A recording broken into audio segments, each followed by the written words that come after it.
Yo, what's poppin'? What's poppin'? Good evening, everybody. This is pretty much like a part two from last night. When we was talking about everything that's going on in the climate of our great country and the posturing of the country and what happened. And have you, how we, U.S. troops in the Middle East are on high alert after striking nuclear sites in Iran. The move comes as... But before we start up on that,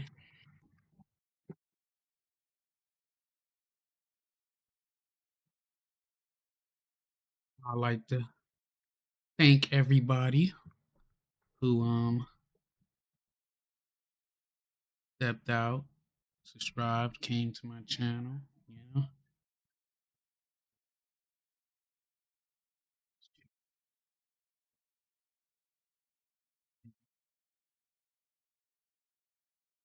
Just the way it was neat yesterday.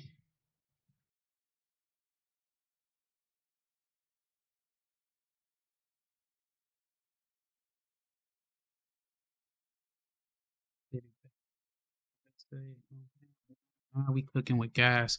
So yesterday we dealt with a lot. We came across a lot of information on what led us to going into a military posture against Iran, which I've been telling y'all, Iran been playing with us for a couple of years now. They've been coming at us sideways and trying to arm all our adversaries and stuff. And then we went into negotiations 60 something days ago. Well, 60 days. They had 60 days to come with a revolution, and it failed. They couldn't come up with anything that was to our liking. Yeah, they couldn't come up to anything to our liking into this. And now we got, which this is not the time to be showing a split amongst our group, amongst our country. But now we got Democrats and we got Republicans going back and forth. And today, the narrative that they're trying to twist is that it's unconstitutional for these attacks that we did on their nuclear plants, which it was a military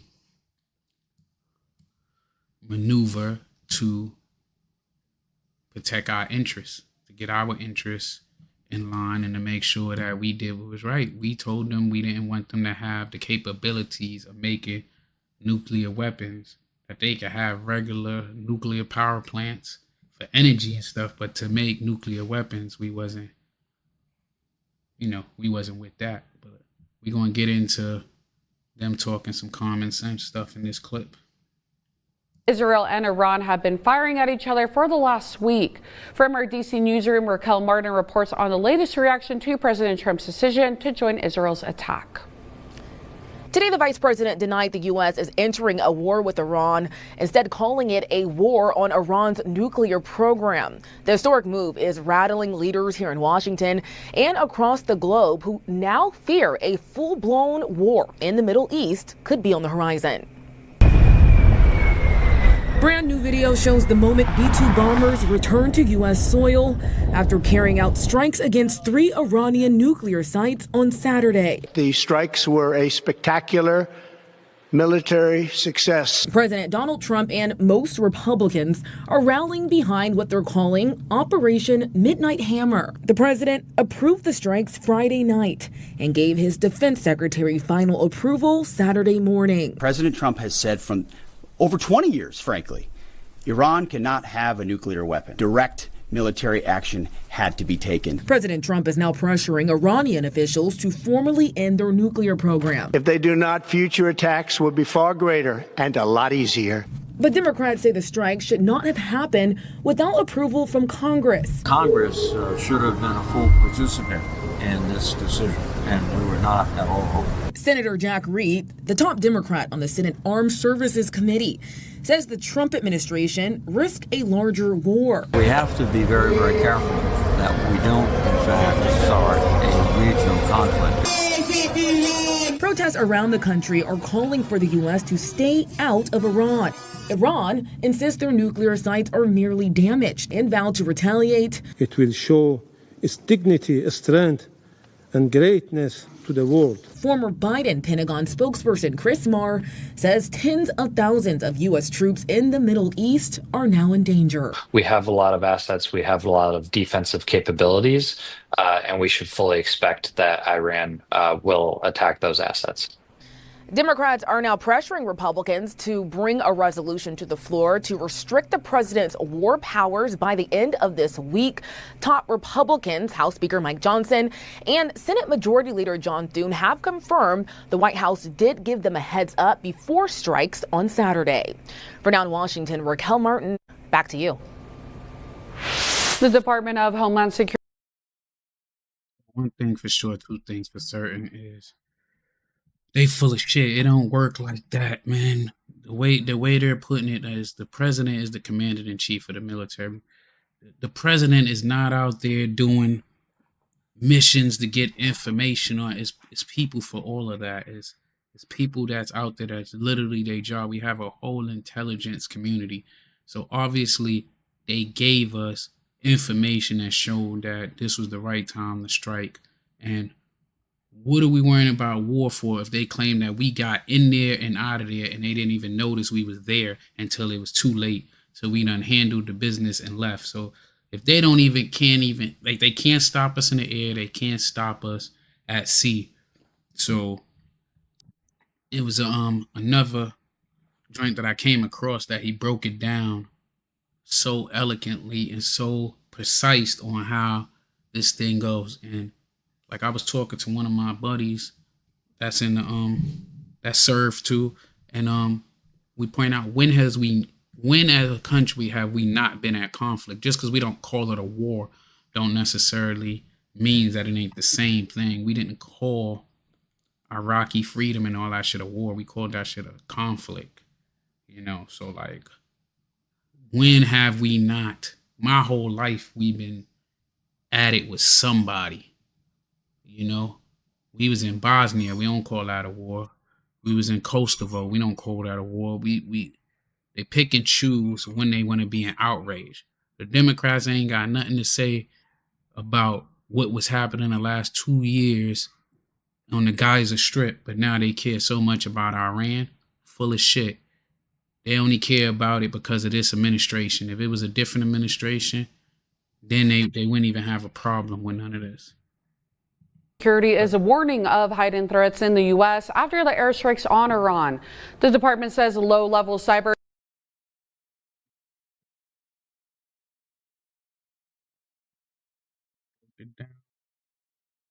intended target objective, and yet got out without a single shot being fired at us. Yeah. That's what I was saying. Four-star right General here. Jack Keane joining us now here in the studio.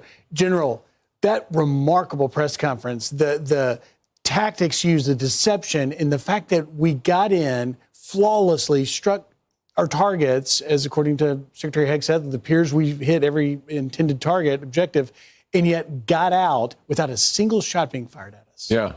Well, first of all, we got a congratulations to our troops in that execution, and the complexity of that operation is obvious. And also, let's commend the President of the United States. He showed enormous strategic patience in trying to work this with the Iranians so that they would dismantle their nuclear enterprise. But at the end of the day, we had to help the Israelis dismantle it. That's the facts on the ground. I think the operation had four major characteristics of it to help it be successful. One was the operational security of the operation.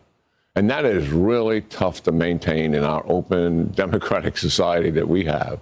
And we know that things do have a tendency to leak out. Everything leaks in Washington. And then everybody, listen, for the last week or two has been focused on this operation, and yet it didn't leak. The deception helped considerably in that, in terms of the missile. I mean, the planes flying initially west, but the actual planes flew east to the target. I think the president contributed to the deception operation as well when he said, We ain't gonna let him get away with that. The president was smart enough to listen to his advisors and give them the approval. If You paid attention to the last one. They say he gave the approval. That means they came to him, they laid out a plan, they laid out the options, and then they gave the approval. We don't make moves like this without having 5-6 different plans and different ways of going about it, and different options laid out on the table, and different maneuvers from, if this happened, then we go this way. Like, we would never know the whole truth. We only gonna know what we're allowed to know and what we can understand for national security. Said, well, I'm going to make a decision in a couple of weeks. The truth of the matter was the decision was already made, or made very close to that statement he made. And everybody was thinking there was time here. And then, characteristic of military operations, when we're going after something that we have to destroy, to ensure that, we use overwhelming force. And you saw that. Most everyone was saying 2 to 3 of these MOPs were going to be used, 14. Yeah. Multiple aircraft to deliver all of those, and then the additional missiles, and taking down 3 targets that the Israelis wanted help on, not just one. And then the thing that was emphasized is the flawless execution. And I think the audience had a complexity, got a feel for the complexity of military operations. And I really applaud the chairman for providing those details. And I want to tell you, what you folks have been doing here on Fox and Friends Weekend since this got started about 3 or 4 hours ago is really outstanding. Well done. Well, thank you, General. And having you here is so beneficial because you understand these. And I think the real question, General, is, okay, so what now are the strategic implications of this strike? We obviously didn't get much BDA, battle damage assessment, from the Pentagon briefing. It's going to take some time. We'll learn that. But just initially, what do you see as the strategic implications? That's a great question. You know, it's pretty significant opportunity, actually. Obviously, the threat of nuclear weapons being used against Israel, the United States, as Iran has threatened, or Europe, which would clearly be in range of their ballistic missiles, that is about off the table. The second thing is, and this is serious, no nuclear arms race in the Middle East as a result of Iran acquiring a nuclear weapon, which would have happened. The Arabs are not going to say this publicly, but they are relieved about what has just happened here. And the other thing is, we are on the cusp of actually ending Iran's malign and aggressive behavior in the region, Griff, that has existed for 45 years. And you have outlined the killing of Americans from 1983 all the way up to the 350 attacks that Iran delivered on U.S. bases in Iraq and Syria during the 4 years of the Biden administration. And not one time did they ever accept General Kurilla's recommendation to strike Iran to stop that from happening. And so the implications here are very serious in terms of the opportunities for peace and stability. Iran is isolated in a way that we've never seen in the 45 years. The proxies have not supported them at all. Think of that. Iran is on its heels. Their very survival is in question as a regime and as a military organization, as the IRGC controlling the proxies and supporting the region. All of that is on the table. None of them have come into their assistance. The Hezbollah was organized principally to defend Iran against an attack from Israel. Billions of dollars spent on them, 150,000 missiles. I've talked to the Israelis and said, what is going on with Hezbollah? Why haven't they fired? Do they have any missiles? Yes. Answer, they have thousands of missiles left. Why haven't they fired? He said, sir, their will is broken. Wow. And they can see what is happening to Iran. Why are they going to risk all now? The Israelis will come back at them when they believe Iran is close to being finished. You know, and then the isolation. Where is Russia and China, Griff? Yeah. This axis has been formed. Those 4 nations, China, Russia, Iran, North Korea. Where are they? They have provided no military assistance to Iran whatsoever. Huge opportunity here to move forward and take advantage of it in terms of peace and stability in the region. Well, and, you know, you mentioned Russia and China. You know, the Wall Street Journal has an editorial early this morning, Mr. Trump meets the moment, and it's really talking about America. I just see I'm going through my messages, and I see that Yemen want to officially throw their hat in the race to win some problems, but it sounds like new information, but the Houthis and all that shit been in Yemen. We've been fucking going back and forth with terrorist sleeper cells and everything in Yemen. So it ain't nothing, you. They want problems. We ready for that shit too. American deterrence being back. And, you know, you saw the greatest military the world's ever seen on display flawlessly in the last 24 hours. What message does that send? Is America once again a global leader in terms of deterrence? Yeah, absolutely. You know, when President Trump came back into office, the major geopolitical change that he was coping with, and it is China, Russia, Iran, and North Korea forming an alliance together to cooperate because they saw opportunity. They believed. See, he hit the nail right on the head where we were saying China, Russia, North Korea, and Iran has an alliance. That's their allies. So we already know for 75 years plus we've been having problems with Iran. I mean, not Iran, with Russia.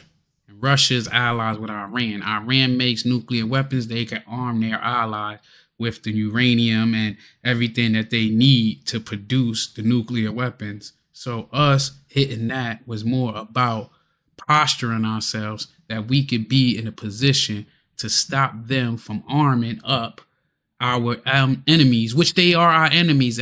Let's make no mistake that they are our enemies. We are not friendly with them. So that's what it is about too. We got to also think about, like, we just took out a point of emphasis for us. And then we've been going back and forth with them for 40 years. They've been threatening us and going back and forth. In Yemen, they want some of that smoke in Yemen and get that next. I'm going to pull them up on the stream too and see what the hell they talking about after this. That American leadership under the former president was weak, and they could take advantage of that weakness. It's not isolated that Putin went into Ukraine. It's not isolated that Iran operationalizes all of its proxies to once and for all go after Israel and bring that country down. And President Xi is preparing for war, and he keeps threatening war. And during those previous 4 years, the intimidation and coercion on his part in the Pacific has accelerated dramatically.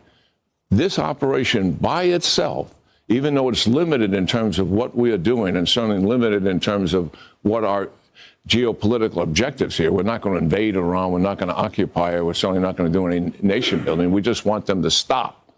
And I think we'll achieve that. What a message this sends to our allies and partners around the world, certainly the Arabs in the region, but also Taiwan, the Europeans, et cetera, watching this. What really are they seeing? They're seeing the President of the United States come to the assistance of a partner and ally who needs our help and who is being challenged in their very existence. And the United States has their back. And is. That's a great point right there, because you got to think of it like this, right? So one of the main reasons why a lot of countries, what now is 2 years ago, started putting in their applications for NATO after Ukraine was attacked by Russia, but we're not saying that was an act of war with them, but Ukraine was attacked by Russia.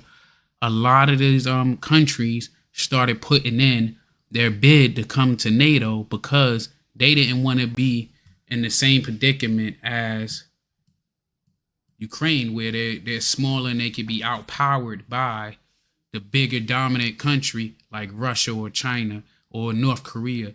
And right now, Taiwan is one of those countries that's our allies that they are on the brink of being overthrown by China. So us going in and making this decisive maneuver to attack this, it shows that we're going to back up our allies. And I mean, we have to, in order to survive, in order for America to be able to protect its borders and stuff. Make no mistake. This was more of a cry to the world to show where we stand at. Stepped up and used force. That is what is being seen. Our adversaries see, and you said it, the return of American global leadership in a way that they can no longer take advantage of like they have been doing for the past 4 years. And they've been getting away with it, and we all have seen it. So this is a step in the right direction. I mean, it's not a fait accompli in that sense, right, but they will change their assessments as a result. I believe when President Trump got elected, they had to rethink what's going to happen here in terms of what we have on the table and what are our objectives. Now they have to make another assessment back on based on the fact that President Trump has used force to eliminate a nuclear threat to Israel, to the region, to the world writ large, and they are on notice as a result of it. On notice. General, let me ask you really now, as we wait to see if Iran will strike, will they hit one of our bases, al-Assad in Iraq? Will they go after Bahrain? What do you anticipate will be the response? We don't know. Yeah, that's what I'm about to say. We don't know what they're going to do. What we can do is look at the probability on what they do. And then you also got to think, our bases that's in these other countries, especially like he brought up Bahrain. Bahrain is in the Kingdom of Saudi Arabia. So that right there won't just be an attack on Americans. You'll be taking an attack on an Islamic country too that's not afraid to let them things fly. And they're not going to hesitate to let those things fly and to go at them. So you got to think of all that. It ain't just about how it's going to affect them attacking America. It's also going to be about how our allies are going to respond. How is NATO going to posture itself to handle an act of aggression from them? You look at that map, they are not as big as y'all think they is, and they nested in the middle that we could come in from both angles. You know what I mean? We could come in through the Red Sea, we could come in through Fifth Fleet. So that's probably why Yemen talking that talk. But even them talking about cutting off the Straits of Hormuz, that's going to affect their allies too. It's going to affect China just as much as us or more. So that's just something, that's more of a fair tactic. And believe me, if we already took this posture, we already knew what the possibilities would be and the plan of action. Gas prices might go up, but America's most leading export right now is oil. So it's their choice to make. But I'm confident the message has been delivered to Iran that we are conducting a limited one-off airstrike in support of Israel's operation. We are not going to war with you. If you retaliate against us and hurt people at our bases or our capabilities at those bases, then you're going to have to deal with massive consequences as a result of that action. I believe based on where Iran is, and they're so much back on their heels, their military leadership has been decapitated, their civilian leadership is in hiding, buried under the ground. And that says a lot right there too, because before the attacks, they top generals got knocked off day by day. That's reminiscent of what happened when Osama bin Laden was taken out. They hit his top generals. I don't know if a lot of y'all, I don't know your ages and all that, but a lot of you don't know we used to have playing cards. Like when I was over there on deployment during that time, which we went on deployment, we surged, y'all can look this up. We went on a surge against, because of Iran and Israel got into it in 2011, and we surged and went over there and showed them a 2-carrier presence out there. And when we did that, we had playing cards with our targets. You know, it's 52 cards in a deck, and we knew who the top targets was. And before we made certain moves, we was hitting those targets. That way, if we knew that was your top 5, we'd knock that fucking top 10 out the way. That way, it's psychologically, you don't know how to come at it. And secondly, we gave you didn't have a chance. We knew if you had a plan A through E, we was coming after all those plans to take away your options. As far as Russia might, I mean, I don't know if they had, I don't think we never gonna know truly what the next country actually have. We gonna know they have nuclear bombs, or we ain't gonna know the exact number. That's the that's also a way, a tactic to keep everybody, kind of in fear, because you don't know if what we got, what's the capabilities. We ain't gonna say America has 10 nuclear weapons. I mean, we got one carrier group is more than most countries' whole military force. Just one carrier group. Like, our biggest thing we got in America is our military, is what keep us in power, because it damn sure ain't our educational system. We got one of the worst educational systems in the world. And the psychological and emotional impact that would have on that person in terms of what is happening to them and what they're used to having in their normal everyday life will take its toll. I think they will recognize that they cannot afford to do what people are suggesting, a massive strike on the United States, which would result in our significant, overwhelming response. And that would put their regime's survival at risk, not in terms of us bringing down the regime, but in terms of them being so politically weakened as a result of everything they care about being destroyed, that people will look for opportunities to take that regime over. Well, and obviously we saw Iran responded after we took out Soleimani. So we can expect maybe something will come. But, I'll tell you, General, I spent weeks, months over the last 4 years out in places like the San Diego sector. I encountered English-speaking Iranians, Syrians. My colleague Bill Malusian and I did too. I now am talking to some DHS sources, worrying about, is there a threat of a cell or someone being activated, or even a smaller, individualized, motivated person to try and strike us here at home? Yeah.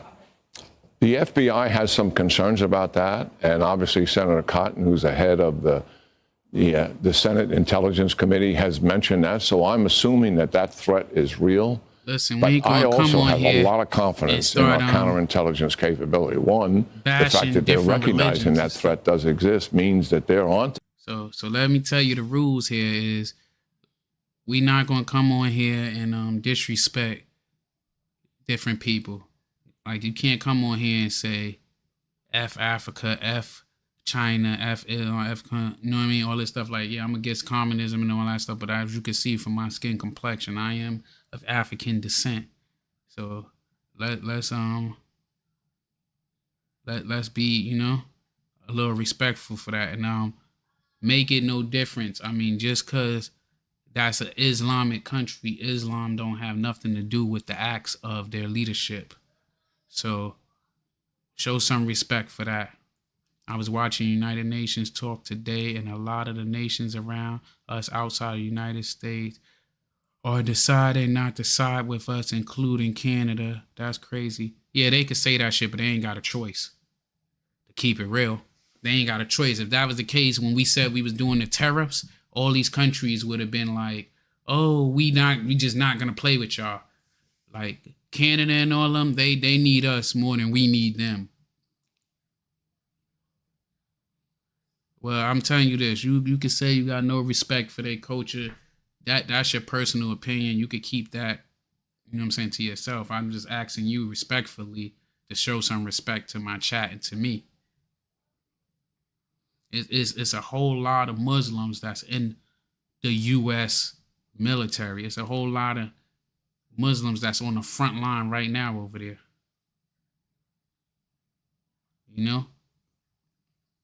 And we're not talking about Palestinians or all that. Let's get back to the topic at hand.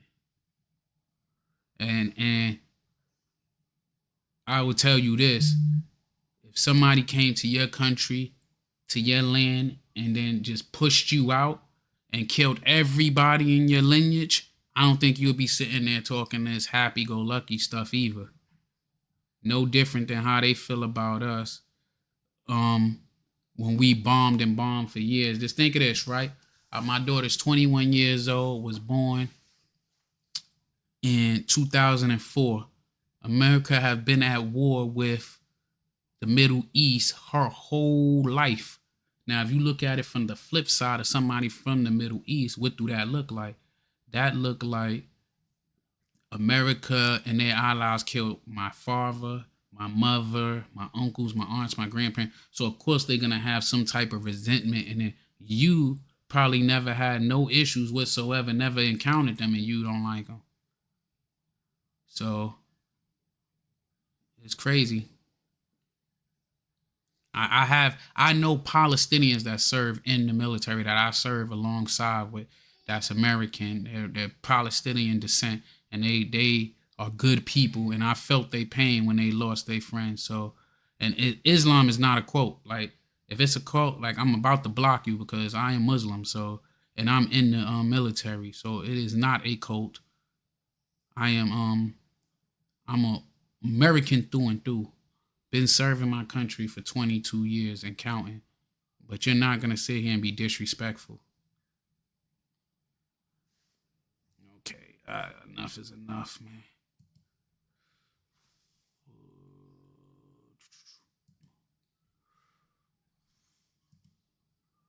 All right, let's just put him on here because he's sitting here spewing hate. This ain't about hate, man.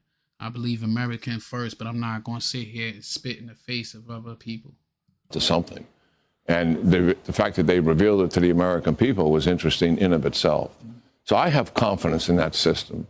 And hopefully that they'll be able to prevent anything like that from happening. I think the more realistic thing that would happen is some kind of missile retaliation by the Iranians. Yeah, and we probably can expect that. I want to bring you back to that just a little bit because, you know, General, there's so much of Yeah, I mean, I don't know if you was here last night, but like I have respect for everybody, but I am pro America. I am America first because I'm American and this is where I live. This is where my family live. This is all I know. I mean, and when I say all I know, I mean, I've been out of the country. I've been different places. I've been around the world. I literally was just on deployment over here. So I know what's going on firsthand because I literally been out there. This has been my whole adult life. But the disrespect to other coaches and all, that's why I had to get them up out the chat because you don't know who's what. And like our military, our joint is a melting pot. Like I gained so much understanding from joining the military,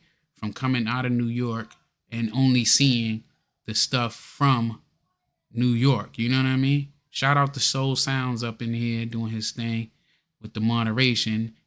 I know you busy or I would have had you on screen with me. But yeah, you got to show respect and love for everybody because at the end of the day, I understand that war is necessary to bring peace. And the threat of war is what really you need, not the actual war. Like nuclear weapons. If you got nuclear weapons and I got nuclear weapons, nobody's going to be able to use them because if you hit the button, the whole world is gone, bro. Nobody wants that shit. But we also want to eliminate them too. You get what I'm saying? That's why last night when the dude said that we lost every war in the last century, I'm like, come on, bro, you bugging. But for all y'all that's here, please take the time out to hit the like button. And if you like what you're hearing, take the time out to consider to hit the sub button.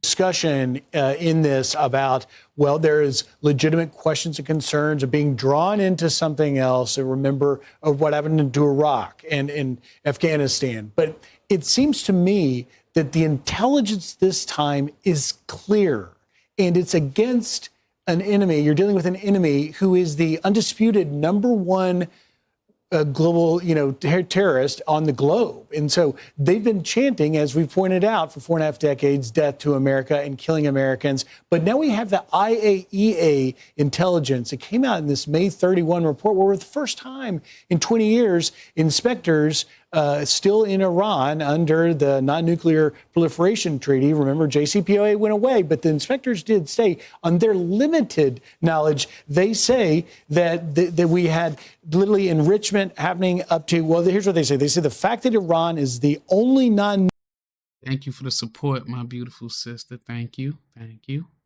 Nuclear weapon state in the world that is producing and accumulating uranium enriched to 60% remains a serious concern. For our viewers, 20% is what you need perhaps for energy. 60% is a short distance from the 90% weapons grade. And they end the report this way, General.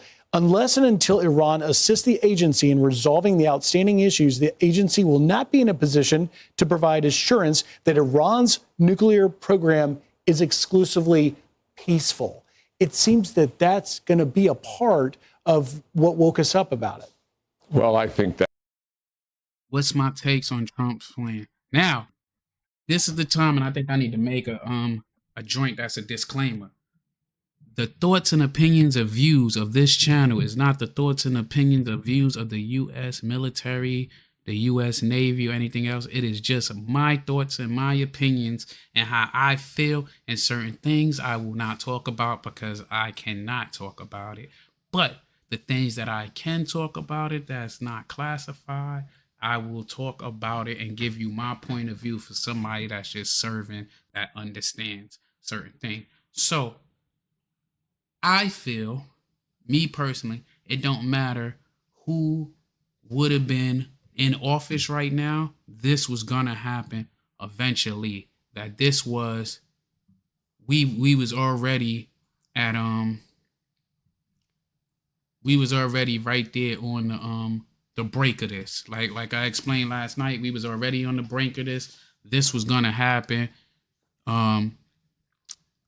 Because they've been playing chicken with us. And I can say, out of all the times that I've been out there, besides this last time, Iran been fucking playing with us a long time. Like, when I be out there, I'll never forget the first time I was out in we got these joints, like, you can only smoke in designated areas. And I don't smoke no more, but I used to smoke. And it's crazy because I was smoking because I had a crush on a girl and she smoked. So I used to smoke so I could run into her down there and shit. And I was up there smoking, right? And I had a black and mild, and I'm trying to smoke the black and mild, and this damn Iranian ship, a small ass ship. I'm on a big ass aircraft carrier. This small ship pulls so close to us, I can see his face, he can see us, and I'm sitting there like, why we not doing something? And they like, hey, we can't do something because we don't do warning shot. So we send our helicopters and shit to fly over them to chase them off and stuff. But they've been messing with us since then. And that was back in 07. That was in 07. And they've been playing with us back and forth since then. So it ain't like this is something new. This is just, they play chicken, we play chicken. Usually when we out and about, they never get that close to us, but they started flying over us and they taking pictures. Like, what a lot of y'all don't know is, right off the coast of America, maybe as soon as you get into what's considered international waters, they I was smoking that black, but I couldn't do cigarettes at that time. I think I'm cool, smoke a little black and mild, try to holler at her when I was out there and shit. But it's people the Russians are right out there watching us. As soon as they don't come in American waters, but they're right on fucking the international shit. I remember one time we was out there and we just doing our patrols up and down the coast and practicing, and they had their little ship out there. It wasn't no warship, it was a reconnaissance ship, just snapping pictures of us because we was the newest and greatest carrier, the Geopolitical Ford that's going out there now. But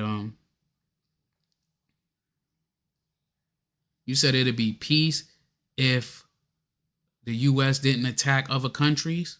You believe that, or you just talking out your ass? Because other countries attack other countries, not just America. What about Russia attacking Ukraine? What about China attacking and trying to take over Taiwan? So, like, don't act like we just started war. We didn't start war. We just participate in it like everything else. It's been war since the beginning of time. In the Bible, all the Old Testament talk about is war and sacrifice. So war is nothing new. Do you think with all that they're gonna try to bring our front door? Nah, that's one thing I'll say that we've been good about, is keeping this shit off of our doorsteps. But I will say, from the things that's been declassified and stuff, like China been trying to intimidate us and trying to box us in. Like, they damn near take over the East Africa, and then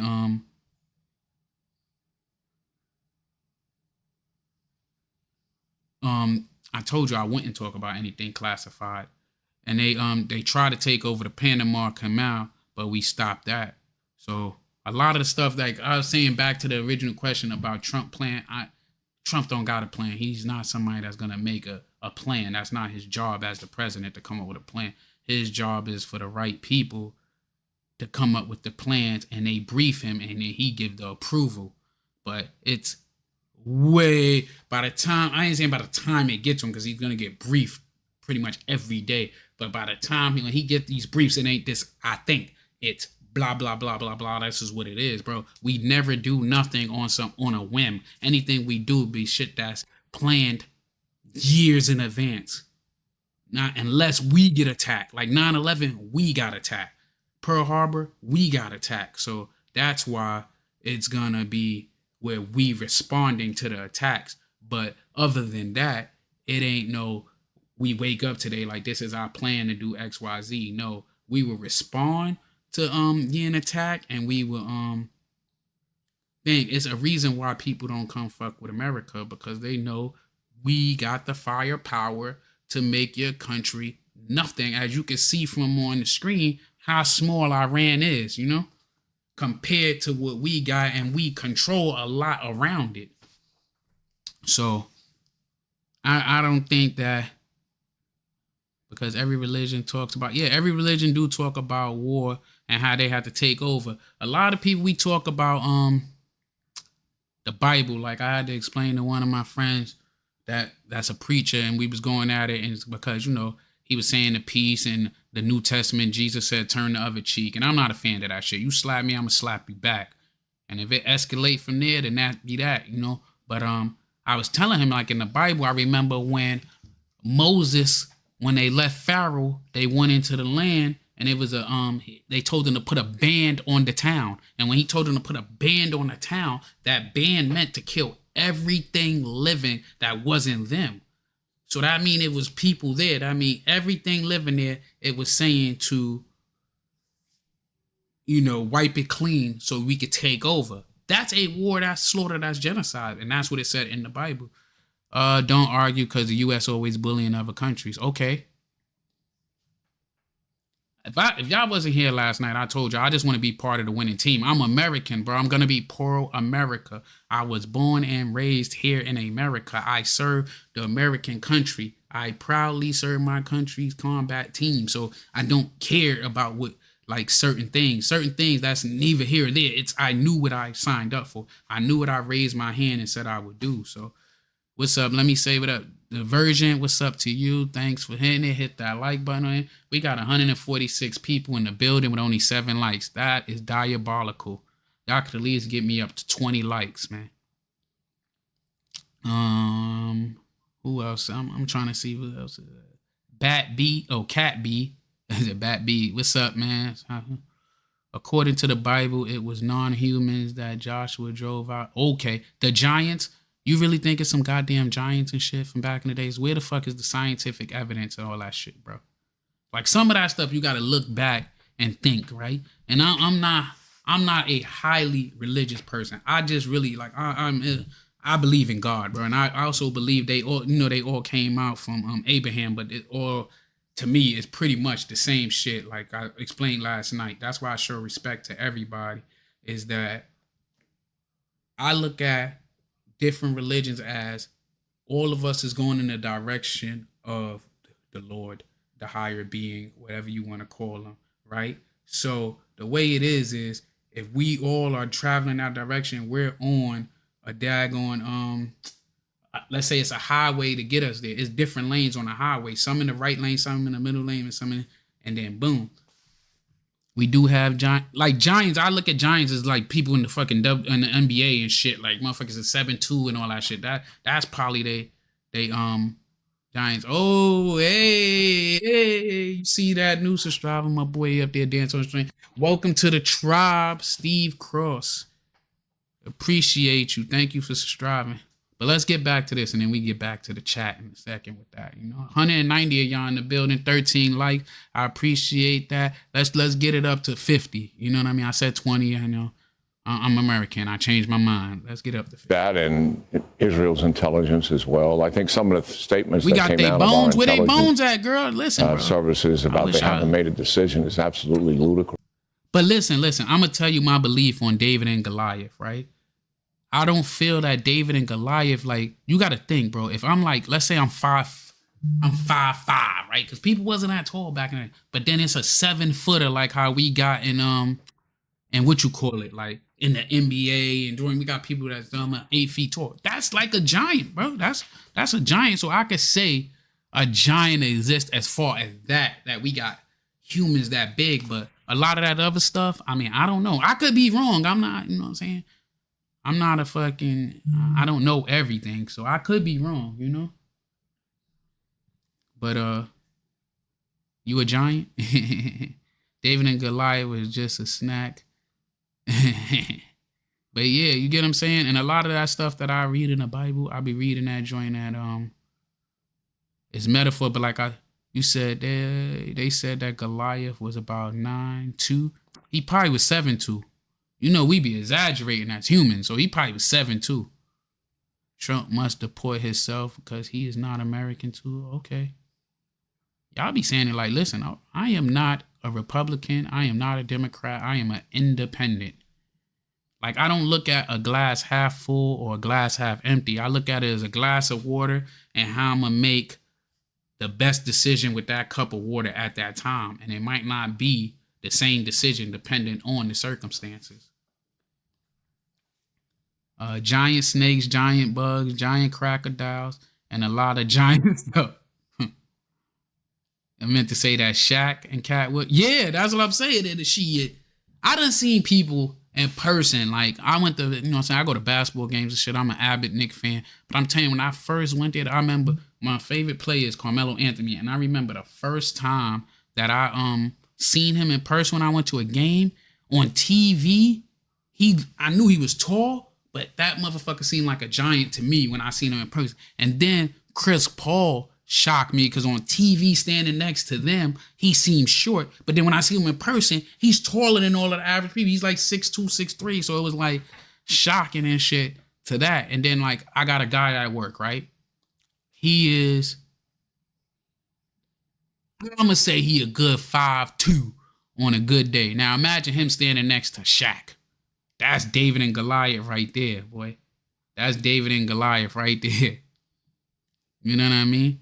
Trump is not a Native American too, so he must deport. Oh, you just saying the same thing. I'm gonna let you rock out for a little because you know what I mean, you saying your little piece, but you ain't disrespect. Who do you say the enemy is? All right, let's play this some more. I need to get some water. Chris, just talking. You know, based on the fact that they also would make that they're 2 weeks from being able to assemble the enough enriched uranium to weaponize it and make it into a weapon. Well, haven't they already made a decision to do that? And so I totally discount the conclusion that a decision hasn't been made, because if they made the decision today, 2 weeks from now, they would have what they wanted. And we wouldn't even notice it. It would be the same thing that happened in North Korea when they did it. Going back to the escalation thing, and I know some of your colleagues are concerned about this, when a president is considering what he did here today, and he knows that the enemy has a vote, and that they can come back and escalate as a result of it. And then our leaders walk the president through the options that we have based on size, scale, and impact of the enemy's escalation. And we have options. And we walk him through all of that. And obviously, there can be a walk up the escalation ladder, which is the concern that people have. But you have to ask this fundamental question. Obama and Biden were both paralyzed by the fear of adverse consequence, the fear of escalation and what it would imply. And it paralyzed them. This president has not paralyzed him. And the reason is he'll ask the next question when they take him through the escalation. Well, what is the impact of us doing nothing? Take me through what is the impact of doing nothing? And that is what leads you to overcome your fear, which is a natural human experience when you're dealing with these and you're president of the United States and you have people's lives at risk, literally based on your decision here.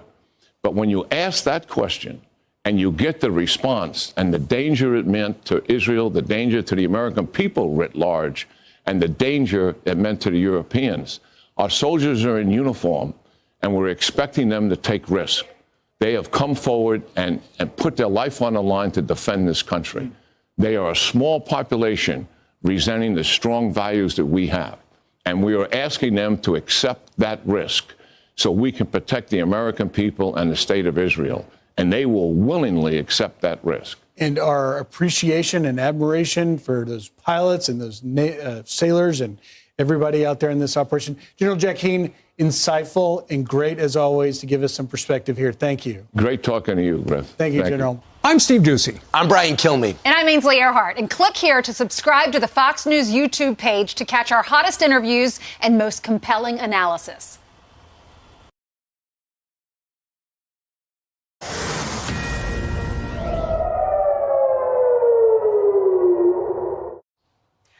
This is a Fox News alert. Just hours ago, you could hear the sirens sounding in Jerusalem after Iran sends more than 100 drones toward the Jewish state. Tehran's attack coming after Israel's sweeping strikes against the heart of Iran's nuclear program. Several top Iranian military leaders and nuclear scientists are believed to be dead. Israel says this is just the beginning of Operation Rising Lion. I'm back. And Iran calling it a declaration. It was 230 of y'all just in this chat. It's 160 now, and all I got is 16 likes. I'm about to get back in, go through this chat and read it, but I'm gonna let this rock. Matter of fact, I don't want the way it got me some water and shit. Let's go through this chat. Let's talk. I'll talk.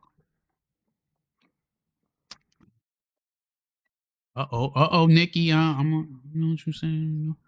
I almost doubt it. Oh, damn, the chat moving fast. I might have to slow this down. Go back to 200 in the chat, 18 likes. I appreciate y'all. Appreciate everybody that's subscribed. You know.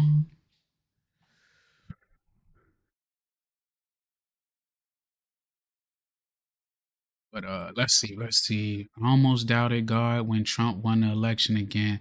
How could you let this happen? Trump's so obviously a con man and a thief. God told me it's because he would protect Israel. That's what God told you? Okay. All of them. Listen. The thoughts and views and opinion of Uncle Mo TV and the Straight from Morrisania podcast is only the thoughts and opinion of Uncle Mo. So let me say that with this disclaimer. To that comment that I just read, I believe all politicians are thieves and con men, to tell the truth. I think they all are, to keep it real. They all are. I don't think none of them is trustworthy. I think they all full of shit and lie to us. And they all be on the same page, man. Right wing, left wing, same bird. Same bird, bro. Don't let them trick you. We the pawns in this, man. They sitting back laughing while we the ones making the real sacrifices. And then, things like that. Oh, and everybody that's new to the chat, all I ask is everybody be respectful. This is a place for respectful dialogue where we could all come together, share our thoughts and opinions, and gain a better understanding and leave with more than what we came with. I missed a lot of shit, so I'm going to just have to go all the way down, And let's just get back into where it's at. But it said Islam is not to be considered a religion, but come on now, Nikki. I'm going to tell you this. We will not sit here and bash any religious organization. So if that is your thing, I respect your opinion, but I respectfully ask you not to talk down on Islam, Christianity, or anything else that's religious orientated, because we have all types of different religions right here in the chat. Trump is a Daesh job. Yeah, I heard that he is a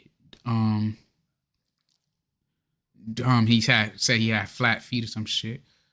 Dijon, Tommy, this is your warning. Please do not use any disrespectful language in here. I care for the sick from all of our wars.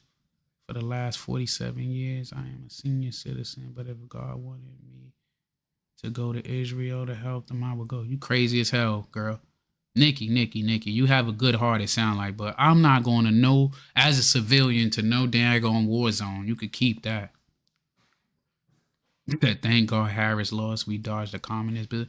We ain't dodged no communist bullet because they ain't gonna let her be a communist, you know?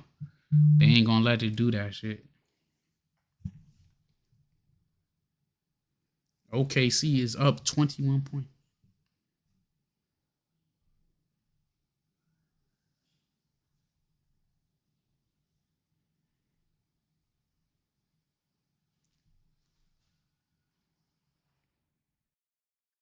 I do got a question. Do y'all think that it was illegal for Trump to make this military allegiance? You said pass the sticks. Now I'm up. Oh, I'm bugging. I'm up here talking to responding to my phone on the live. Iran is not competent to have launched anything. You are crazy. And it ain't just Iran. What about the other people, their allies, you know?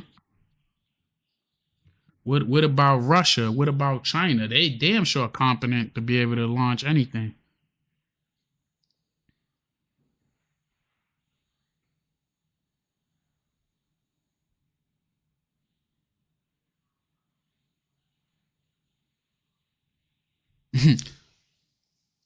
The U.S. is not at war. We already kicked Iran's ass. Where's the war?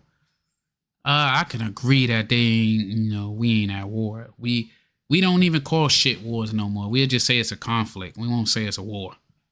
We're just like, oh, we got a conflict with this shit. We got beef with a lot of people, but he didn't need Senate permission. But you got to think about this, right? He didn't need Senate permission. That's right there. He don't.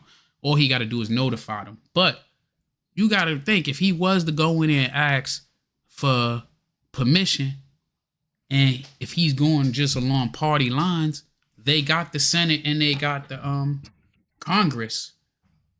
You know what I mean? So, I mean, it's his team that's in control of everything. So really, it don't work for that. Obama ain't go to the Senate to get permission to do anything. Like, he needs them to declare war. He don't need them to act on threats. Like, the president's number one job is to be the commander-in-chief of the military.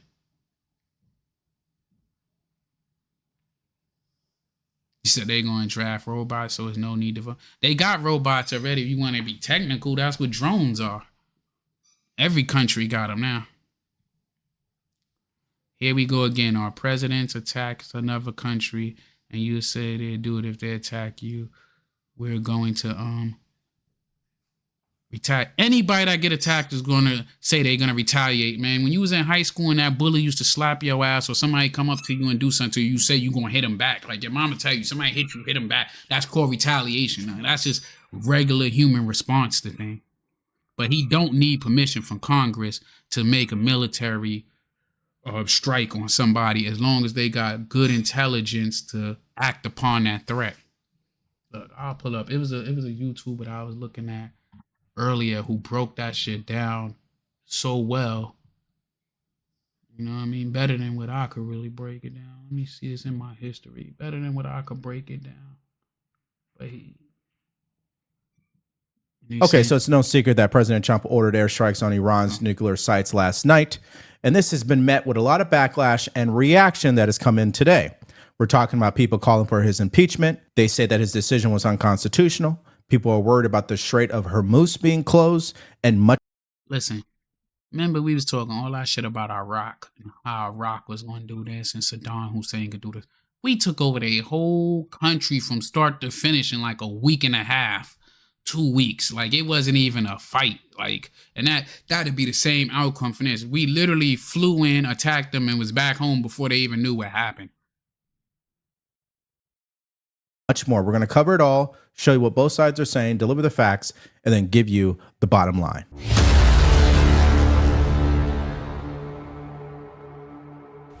A short time ago, the U.S. military carried out massive precision strikes on the 3 key nuclear facilities in the Iranian regime. Our objective was the destruction of Iran's nuclear enrichment capacity and a stop to the nuclear threat posed by the world's #1 state sponsor of terror, Tonight, I can report to the world that the strikes were a spectacular military success. Iran's key nuclear enrichment facilities have been completely and totally obliterated. Iran, the bully of the Middle East, must now make peace. If they do not, future attacks will be far greater and a lot easier. Okay, so that was President Trump addressing the nation last night after he authorized military strikes against Iran's nuclear sites. He called it a spectacular success, but that's not even the story, ladies and gentlemen. It's the reactions that are rolling in. We got people calling for the impeachment. They say that President Trump violated the Constitution.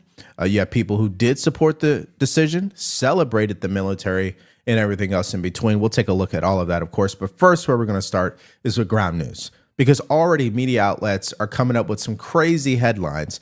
And the reason why we want to point this out to you is because we want you to be able to do your own research. But if you guys want to be able to do your own research, and I believe Ground News will help you do that, so just go to ground.news/Dvorak to follow along here. And let's start off with one media outlet that leans left, and that is USA Today. They say that Trump just bombed Iran. We deserve to know why, but don't count on the truth. Why is that? Because President Donald Trump may have just hurled America into war because he was mad nobody liked his recent military parade. How did we go from a military parade to... When you say this, man, you talk about who I got up on screen, talk about Dawkins, or you talking about Trump? They say, I can't believe anything that comes out of that man's mouth. I know that they attacked them, but I don't know if they were successful, and they only talk about...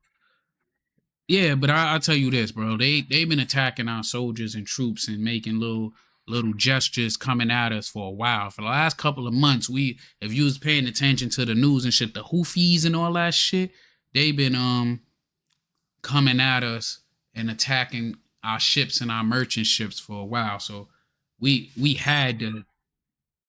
I mean, we've been fighting them, but we had to fucking make a large statement that we ain't gonna put up with this shit. military strikes in Iran. This is what the media loves to do, ladies and gentlemen. And that's why you're seeing Democrats hop on that same delusional take by saying that what the president has been doing is unconstitutional. Take a listen to this clip. This was not constitutional, was not lawful in the absence of a declaration by Congress. And so the administration should have come to Congress. We will have a vote on a war powers resolution. But there's a reason to bring this to Congress, and it is you want the Congress bought in. You want the American people bought in on an action this substantial that could lead to a major outbreak of war. Okay, that's just one of many clips where people are...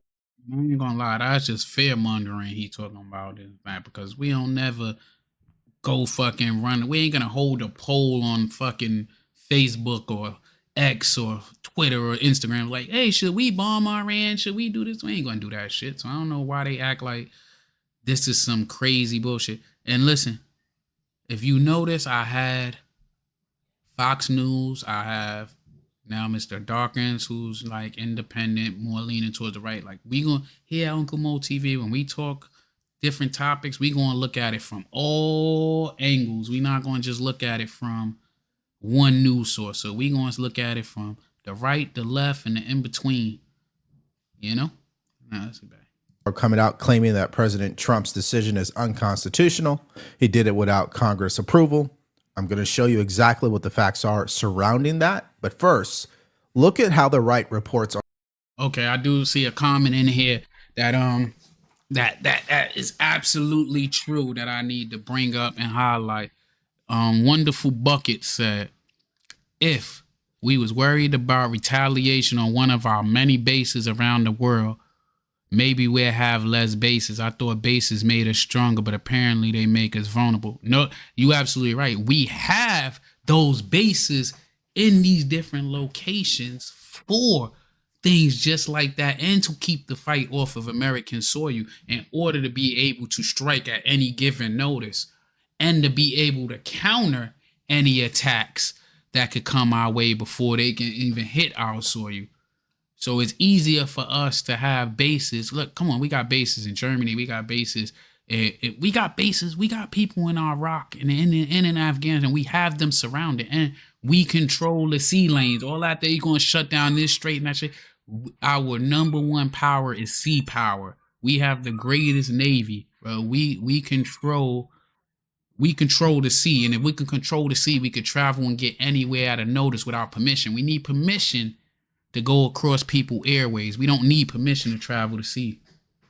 On what happened yesterday. Okay, this is ground news.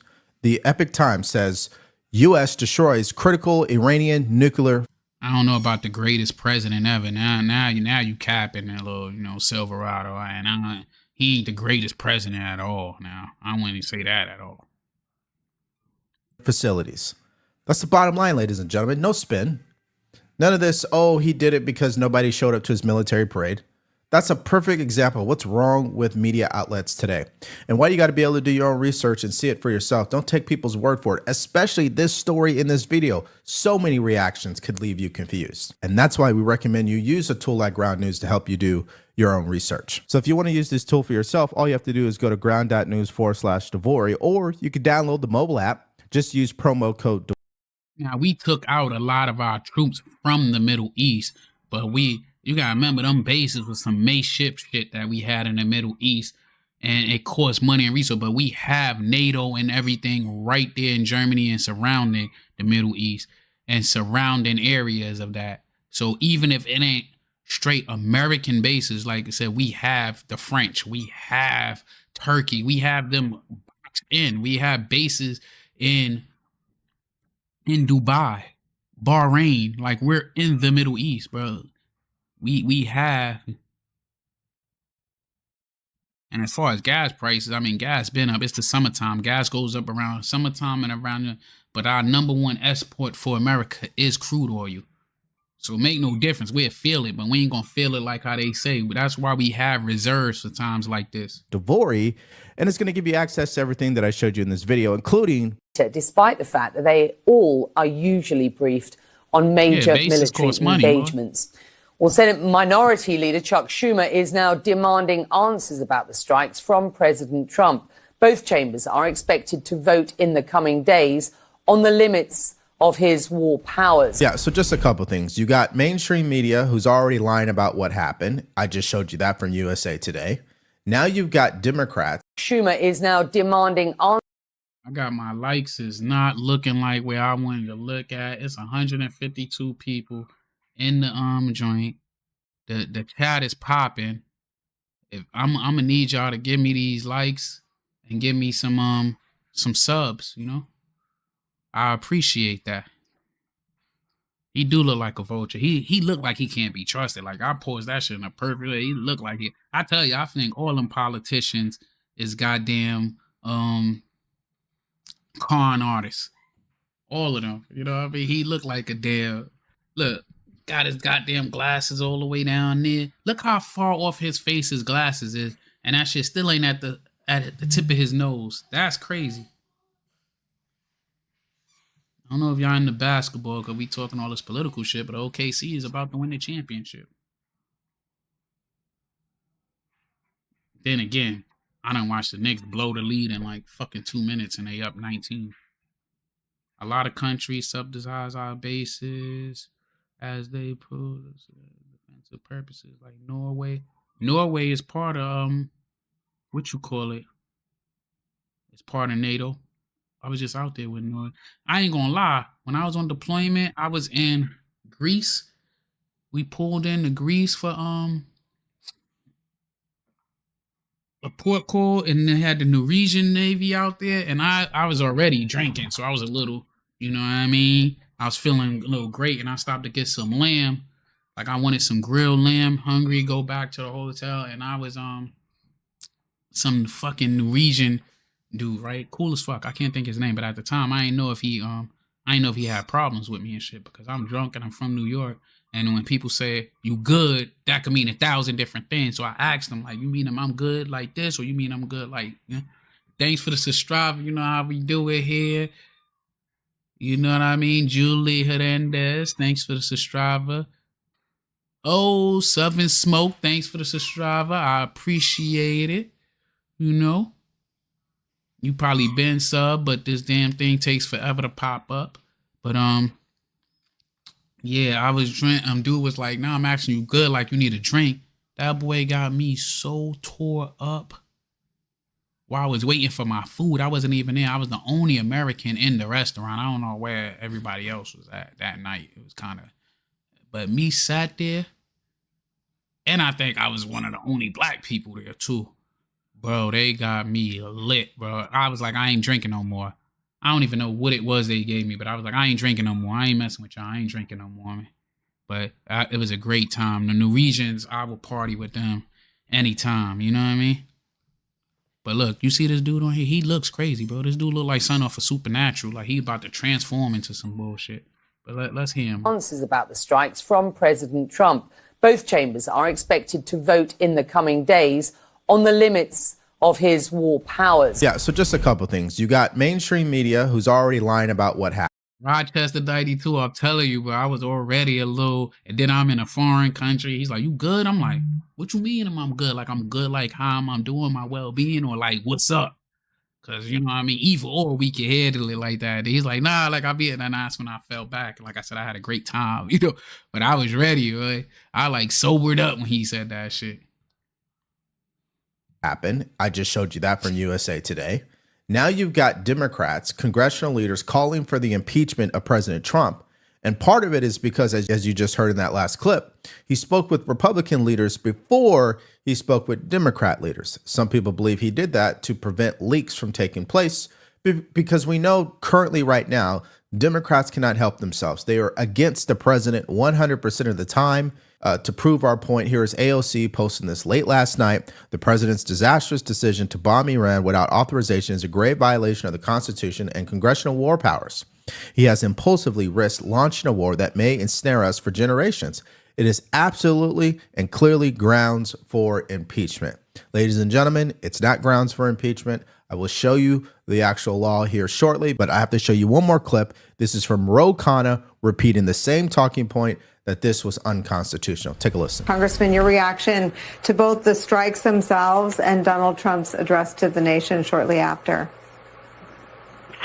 Well, first of all, the strikes were unconstitutional. We can't just go bomb another country in Iran without congressional authorization. And this is why Representative Massey, a Republican, and I have a war powers resolution in the House of Representatives. Senator Keane has a war powers resolution in the Senate. On Monday, both the Senate and the House could have a vote on this resolution. Okay, so let's just understand why Democrats are calling President Trump's decision unconstitutional. It's based on the war powers resolution. And it says this: the constitutional powers of the president as commander-in-chief to introduce United States armed forces into hostilities or into situations where imminent involvement in hostilities. I ain't gonna lie, I don't know if AOC should be behind bars because I don't pay her that much attention. But I will say, I think she's from the Bronx too, and I'm from the Bronx, she do be having some, I would say, weird takes at times. Like, you could tell she be trying to just, she try to get emotional responses out of everybody. Now, you bugging out with this Trump wearing a crown shit. I ain't with none of that. I do like us having a check and balance government, you know? They use the word unconstitutional as it is not educated enough to know that the word unconstitutional means. That is right. Trump is doing what the blank tell him to do. All right, Paul. Wonderful bucket of spot. You bugging both of y'all, man. I don't know about this, man. We don't need no kings and hostilities is clearly indicated by the circumstances are exercised only pursuant to number one, a declaration of war, or powers resolution. And I have a war powers resolution in the House of Representatives. Senator Keane has a war powers resolution in the Senate. On Monday, both the Senate and the House could have a vote on this resolution. Okay, so let's just understand why Democrats are calling President Trump's decision unconstitutional. It's based on the war powers resolution. Yeah, I respect that because, like I said, I'm not a Republican and I'm not a Democrat. If anything, I'm an independent, man. I'm an independent. I'm neither or, you know? So I agree with that. It said, let me see what this dude talks because he's so anti-America. What Trump do is unnecessary, illegal, and makes it dangerous for Americans in the world. What did he do that was unnecessary, illegal? He about to explain how it's legal.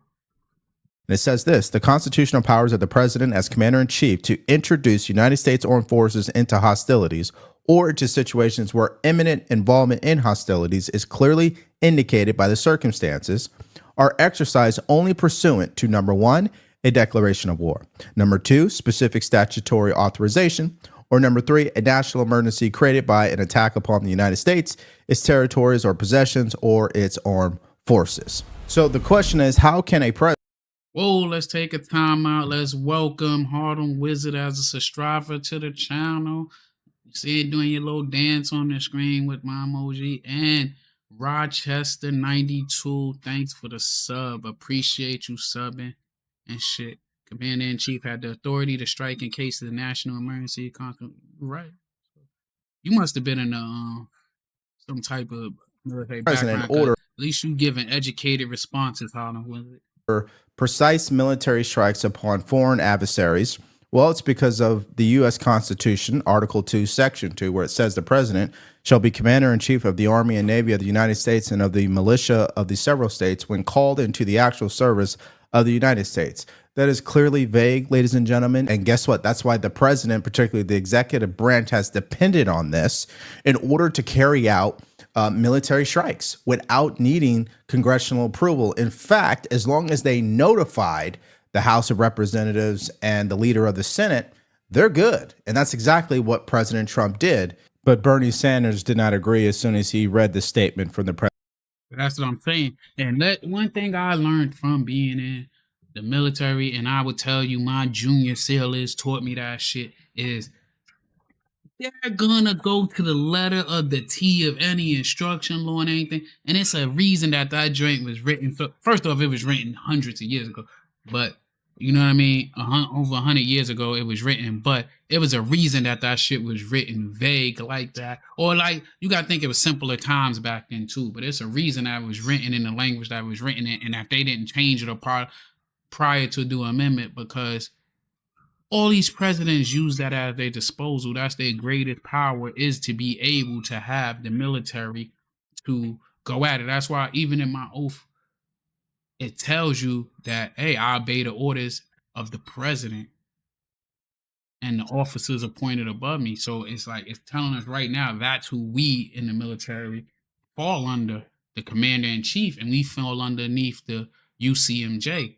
We don't even feel like they let us know quick, fast, and a hurry that we support and defend the Constitution, but we fall underneath the UCMJ. And a lot of civilians don't know or understand that. A lot of shit, sometimes cats in the military don't even understand what they truly fall underneath.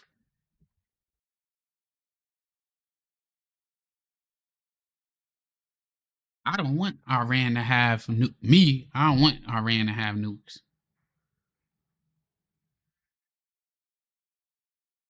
I mean, I don't want that.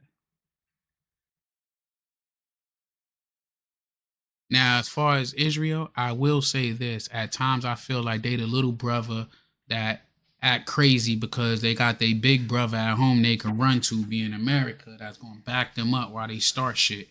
I do say that, you know, and like I say, the thoughts and opinions of the stream is my thoughts and opinion and not the thoughts and opinions of the U.S. military. That's my disclaimer. Or the Navy. But, I do feel like they the little brother who starts shit at time because they know they got us to back them up.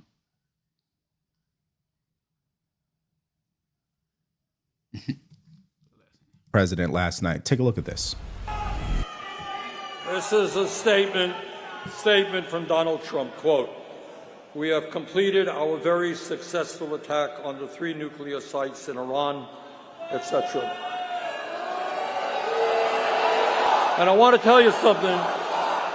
Not only is this news that I've just heard this second alarming, that all of you have just heard, but it is so grossly unconstitutional. All of you know that.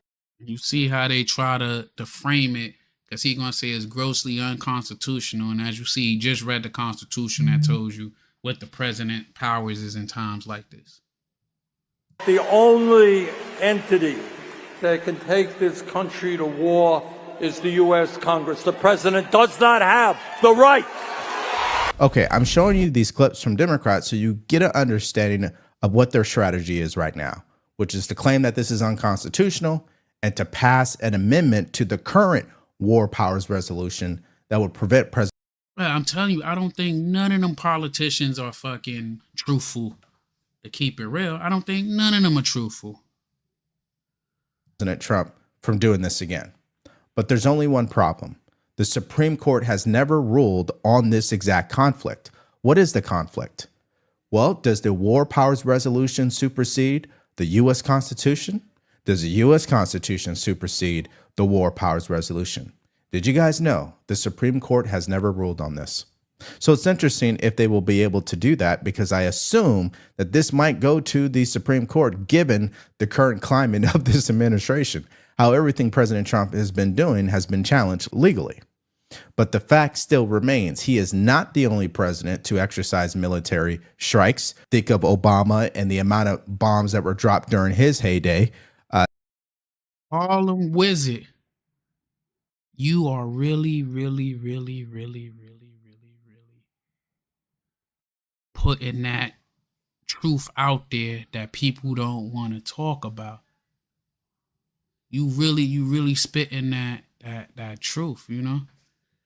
Like, you were spitting that truth, because when we pulled out in 2017, he knew they was developing them weapons, you right. And they gave him 3 years to strike, and we gave them sanctions and shit and gave them a chance to stop what they said they was doing. We try to show good faith, but a lot of people don't know, by pulling out of that agreement to say that they could do it on their own, and then they went and slapped us in the face for shit. You can't even say 4 years while this dude, since 2017, so almost 8 years they've been coming. We gave them a chance to play fair with us.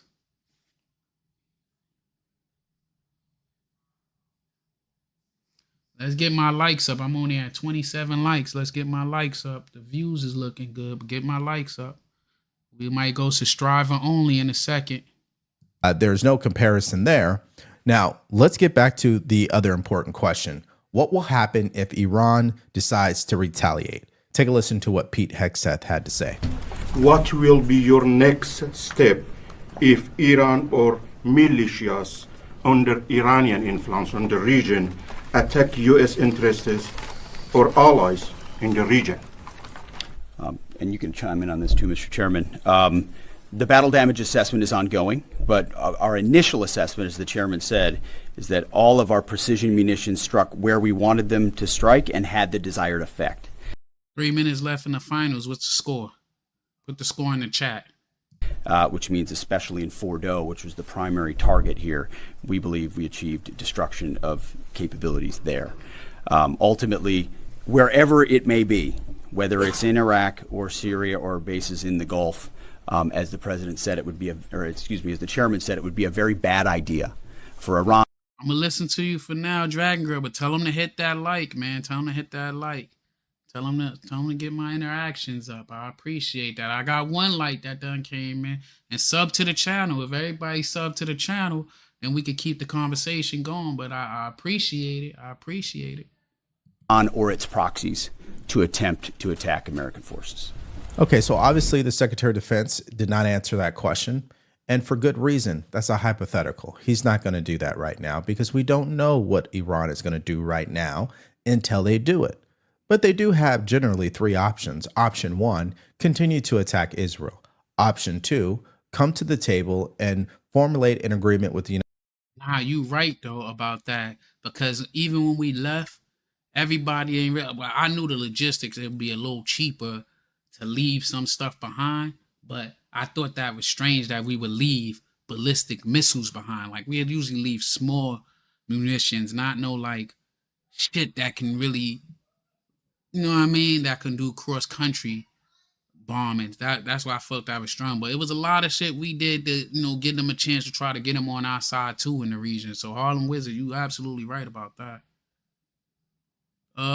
It is unconstitutional. Trump has committed government crimes since he had gotten into office. Going to the Supreme Court won't work.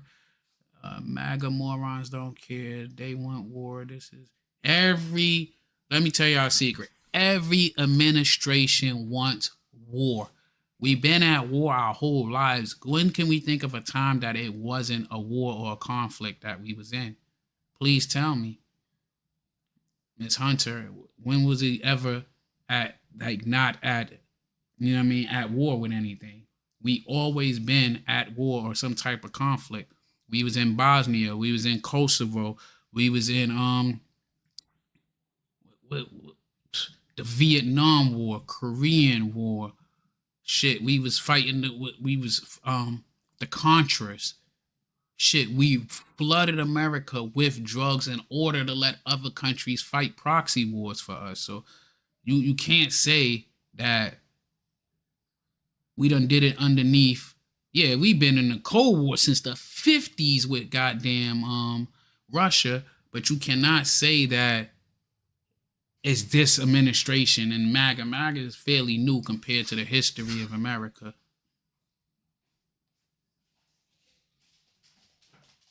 United States of America that includes that you guys will stop your uranium enrichment program in its tracks. All right, good boy. Or option 3, they attack U.S. armed forces, and we know what happens from there. Now, let's hear from Marco Rubio and what he believes will happen if Iran decides to attack our U.S. armed forces. Take a listen. Have you heard from anyone in Iran, and are you expecting retaliation? Well, if they retaliate, it'll be the worst mistake they've ever made. Look, we can fly in and out of Iran at will. We went in last night. The president sent our military forces from halfway across the world, went in, conducted this operation, left. Not a shot was fired against us. They didn't even know what had happened. By the time we left, the planes were out of their airspace before they finally started realizing they'd been hit. So it would be a terrible mistake if Iran retaliates. But that's not our goal. We are not declaring war on Iran. We're not looking for war on Iran. But if they attack us, then I think we have capabilities they haven't even seen yet. It would be a terrible. Everybody, please take your time out to clap it up for Hunter. He's served his country because his father was in the Marines and taught him hand-to-hand combat while he was in he said anal. I don't understand that. I didn't know we had a conflict with anal, but that's weird, but let's clap it up and give him his praise because he clearly don't like America because of whatever hell he's talking. But let's clap it up for him. He could at least hit the like button. He gonna talk crazy, but hey, let's give him. We gave him his shine. Now we're not gonna pay no more attention to him. Terrible mistake on their part. And frankly, it's not what we hope for or wish. What we want now is to ensure that Iran never has nuclear weapons. If what they want is a civil nuclear program where they have power plants like a lot of other countries in the world have, they can do that. That's the deal that's been offered to them. They rejected it. They played us. They tried to play us, I should say. They wouldn't respond to our offers. They disappeared for 10 days. And now, the president had to take action as a response. Now, in case you haven't seen this, these are photos that have been circling on social media showing exactly where the bombs were dropped. And what is being reported is they were dropped in these ventilation buildings, okay? Because obviously, if something is underground, there needs to be. That is a fact, and I could say I was out there when that happened, but was it unconstitutional when we bombed and we attacked, when we attacked Osama bin Laden in Pakistan? He wasn't even in his own country, and we attacked and went in there. So was that unconstitutional, or was it constitution because we had a democratic president, or a president that was likable for y'all? Be air that is getting there, and there has to be a ventilation system. So that's where the bombs were entered, as you guys can see here. And again, the question is, how do we know that Iran's nuclear site has been obliterated? Technically, we don't know. We just have to go based on what the president has told us and any other official is telling us. But we're not there. We wouldn't know. We can't get into the tunnel, right? Now, here's what the vice president also had to say about Iran and if they do decide to retaliate. Take a listen. If you look at what we did yesterday, John, we did not attack the nation of Iran. We did not attack any civilian targets. We didn't even attack military targets outside of the 3 nuclear weapons facilities that we thought were important to accomplish our goal of preventing Iran from having a nuclear weapon. So how Iran responds, I think, is ultimately the ball is in their court. But if you look at what we did, it was very precise, very narrowly tailored to our objective. And if the Iranians decide to expand this, then that's ultimately their decision, and the President of the United States will respond in kind. Okay, so I think it's abundantly clear how he pointed out a good fact, right? We only hit what we were supposed to hit. You know what I mean? They came in and just hit where they wanted to hit. They didn't take out no civilians. They didn't even hit their military bases. They didn't even hit like anything that could be like a war crime. So that don't sound like something you just did on a whim. That sound like some shit that was well planned out and the opportunity arose, then bam. And then it's shocking that they fucking prime minister made sure that he wasn't in their country. He's hiding in Turkey, which is a dumb plan because Turkey is part of NATO, which NATO is pretty much the U.S. how the administration feels. If Iran decides to retaliate against U.S. armed forces, it wouldn't be good. And if it led to that, I'm still unclear if Congress has to actually approve a military airstrike in response.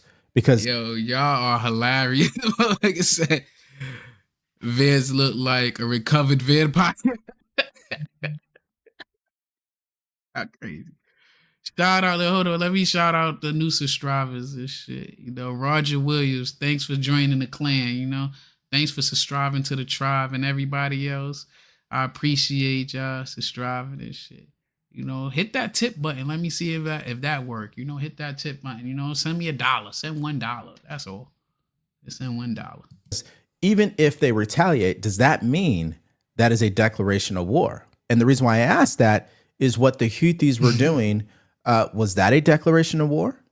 Or was that just, hey, they attacked our armed forces, Secretary of Defense, please address that.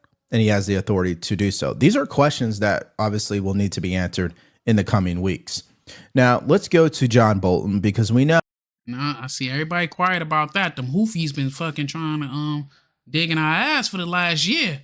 They've been sending attacks at us for the last year. And when they ain't doing they little tiny fucking ships, they sending them drones at us. So let's talk about that. And who helping fund the Houthis? The goddamn Yemen and goddamn Iran. Oh, this guy's doing jumping jacks. I mean, he's probably been up all night long just salivating over this decision from President Trump. But he says something that warrants our attention, and I want you to hear it for yourself. Take a listen. Were you surprised that President Trump took such decisive action? Well, let me say this unequivocally. I think President Trump made the right decision for America to attack Iran's nuclear weapons program. And I think we're on the verge of potentially seeing regime change in Iran as part of that. I think this is a huge change in the Middle East. It was a decisive action. It was the right thing to do. I thought somebody should do it for a long time, but better late than never. So let's be honest. The fact that John Bolton is celebrating this, I'm sure, makes some conservatives uneasy because we know he loves war. But let's not get it twisted. A military airstrike is not a declaration of war. Now, President Trump was attacking civilians. He went into Tehran and he started.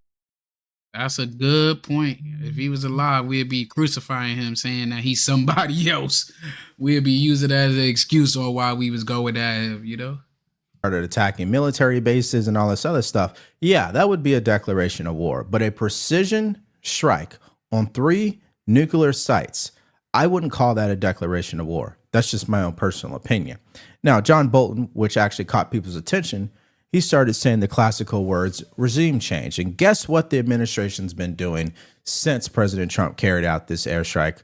They have been fiercely rebuking that type of language and claiming that this has nothing to do with a regime change. First example is from Pete Hegseth himself. Take a listen. This mission was not and has not been about regime change. Hold on. Wait. The president We got a new subscriber in the building. Good looking, Mike. Appreciate you subscribing. And to everybody else, be like Mike. Subscribe and hit the like. And they got the nuclear license revoked. Authorized a precision operation to neutralize the threats to our national interests posed by the Iranian nuclear program and the collective self-defense of our troops and our ally Israel. But our view has been very clear that we don't want a regime change. We do not want to protract this or build this out any more than it's already been built out. We want to end their nuclear program, and then we want to talk to the Iranians about a long-term settlement here. But that sounds like we're headed towards regime change, or the desire to get these people out of power. No. Are you? No, a serious foreign policy is one that's focused on identifying what our national interest is. You don't have to like the regime. There are a lot of regimes around the world that we don't like, okay? But in this particular case, what we are focused on is not the changing of the regime. Okay, that's up to the Iranian people if they want to do that, but that's not what we're focused on. Our national interest is about one thing, and that is Iran not getting anywhere near the capability to weaponize and have nuclear weapons. They're not going to get anywhere near that capability. Okay, so now that we've taken care of that regime change narrative, we clearly see the administration's not interested in that. In fact, they want this to be a one and done situation like Soleimani. Okay, go out there, take out the threat, and just move on. Okay, now let's get to some more breaking news that is actually disturbing. According to Iran's parliament, they have officially approved closing the Strait of Hormuz for the first time since 1972. If approved by Iran's top security body, shipments of 20+ million barrels of oil per day will be impacted. And of course, that impacts the price of crude oil, which would cause gas prices here in America to skyrocket. And the disturbing thing is from JP Morgan, which estimates that a closure of that strait could send oil prices to $120 to $130 a barrel. This would imply a spike in U.S. CPI inflation to 5%. And the last time we saw U.S. inflation at 5% was in March of 2023, when the Fed was aggressively hiking rates. Now, pump the brakes, don't panic, because this hasn't happened yet. They still need to approve the closure. They voted to do it, but the security body needs to approve it. Now, let's hear what Marco Rubio had to say in response to this development. Take a listen. Well, I encourage the Chinese. Before we take a listen, it's 230 people in the chat. We only got 32 likes. Let's get that up to 50.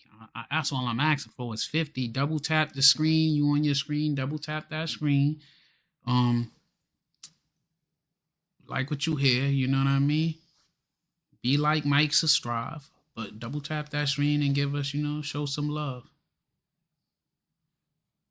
Yeah, I mean, if you really pay attention, gas prices go up around the holidays, summertime, when they're not making money off of certain travel expenses and shit and vacations. They'll lower the gas prices to get you to travel more. Like Thanksgiving, gas prices go up a little depending on what's going on. The economy was doing bad, so it stayed low because what you call it, they want you to travel, so they manipulate it around to get you.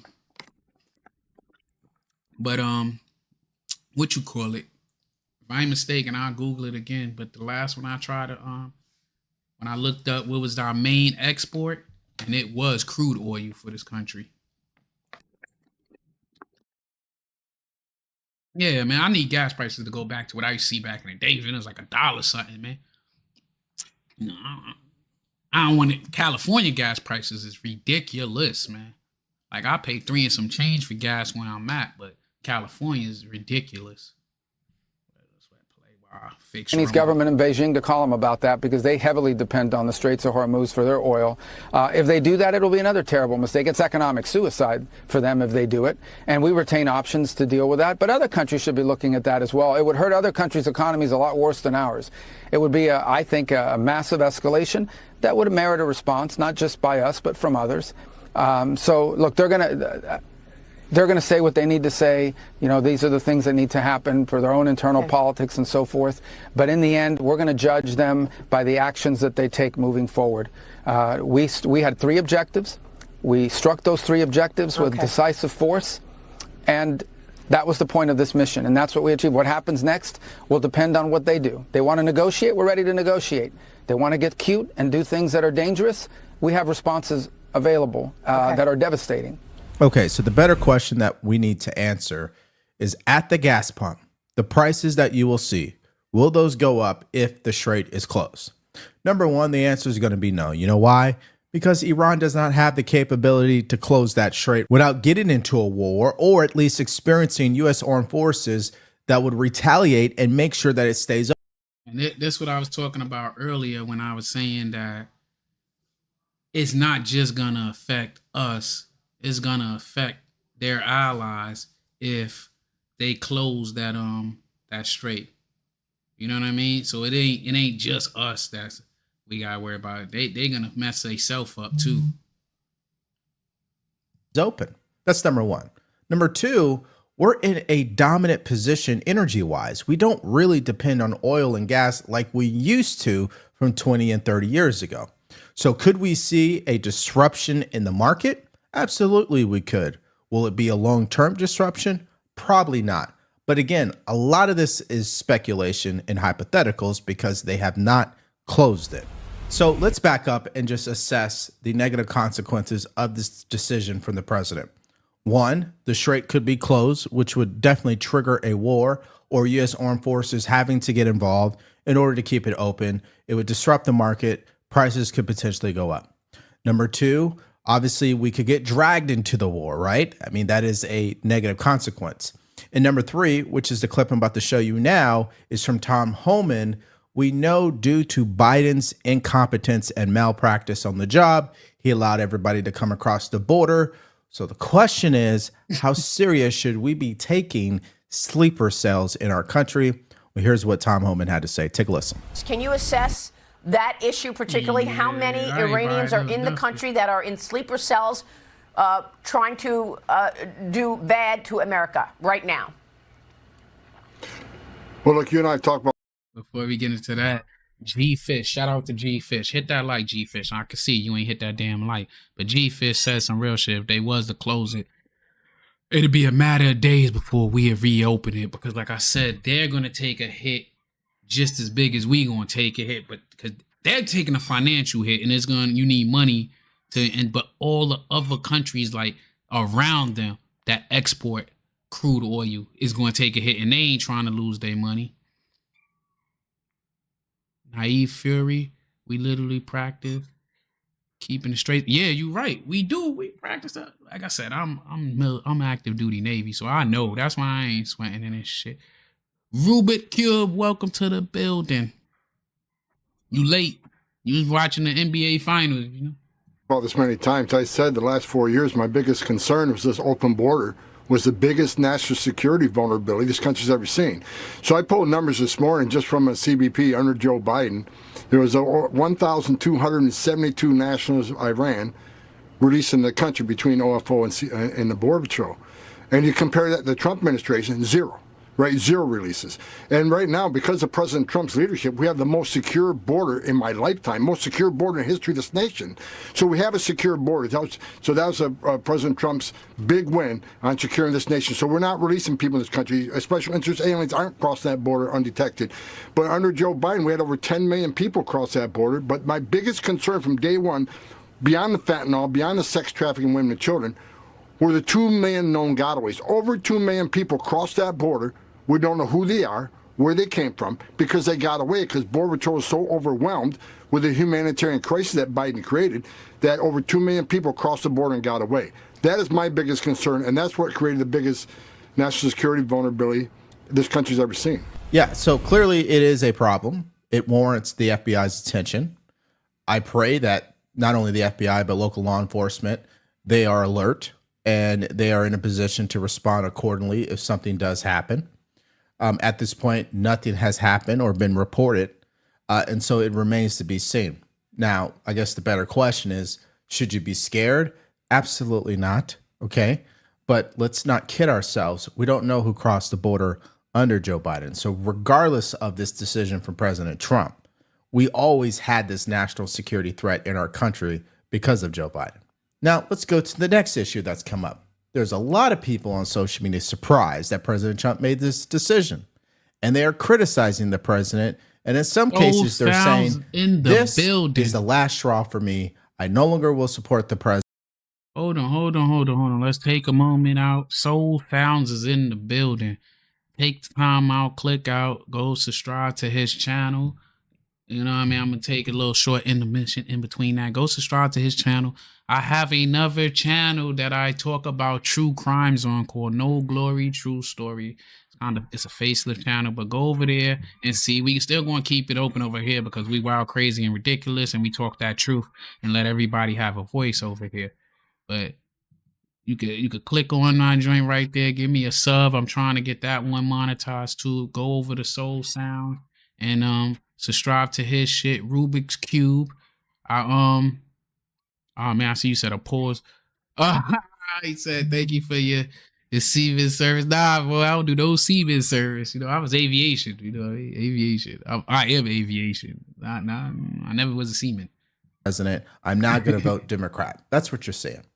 And of course, this is what Scott Jennings had to say in response to those people. Take a listen. Why would you be surprised? I mean, Donald Trump has been clear-eyed and full of resolve about the Iranian threat for 20 years. He has always said you can't have peace if Iran has a nuclear weapon. And I would also say that my observations of him over the last few months are that things are running quite smoothly over in the White House and at the Pentagon. Look what happened. The deception that was involved here, no leaks, the resolve, the precision, execution. We have a commander-in-chief right now who is decisive and who knows how to operate a government and operate a military operation with absolute precision. The level of deterrence that this will put throughout the world that our enemies should be perceiving is very, very high. This is a great day for this president, and it's a great day for the world because he's making us safe for Western civilization. Okay, so that take from Scott Jennings sums up exactly how people feel who support the decision 100%. No question about it. They don't question the intelligence. They believe exactly what President Trump did was the right thing to do. Of course, when you're looking at people on the left, as I showed you throughout this video, they believe the president should be impeached, it was unconstitutional, etc. But there's only one problem, which I'm about to show you in this next clip. As soon as they go down the road of claiming that what President Trump is doing is wrong, they start to show how hypocritical they can be and how there's a double standard, and in some cases, how they contradict themselves with that very statement, given what happened with prior presidents. And so here is an example of that in this clip. Take a look.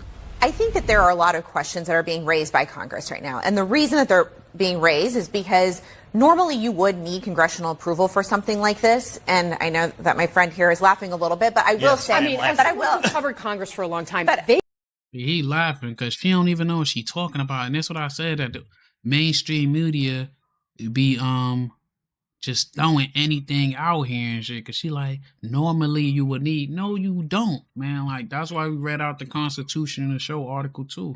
He gave a lot of that away. But I will say, I mean, in order for the president to take action without congressional approval, he needed to show that there was a real true threat to the United States and that the strike would not cause escalation. The problem with this is that normally you would have a group of lawyers from all across the agencies that actually would make these determinations. Trump did away with that at the beginning of this administration. So it's unclear what type of legal advice Trump was getting. Department of Defense usually puts out a statement and says what the legality is of any strike that the president is taking without congressional action. Here, we have not heard from DOD what is happening there. So what will be critical in the weeks to come is Congress must see the underlying intelligence about how they were in direct threat and how the U.S. needed to respond without congressional approval. But as of right now, I have not seen that. You're arguing that after 46 years of the Iranian regime killing Americans, threatening Americans, saying over and over and over again, death to America, that maybe they were just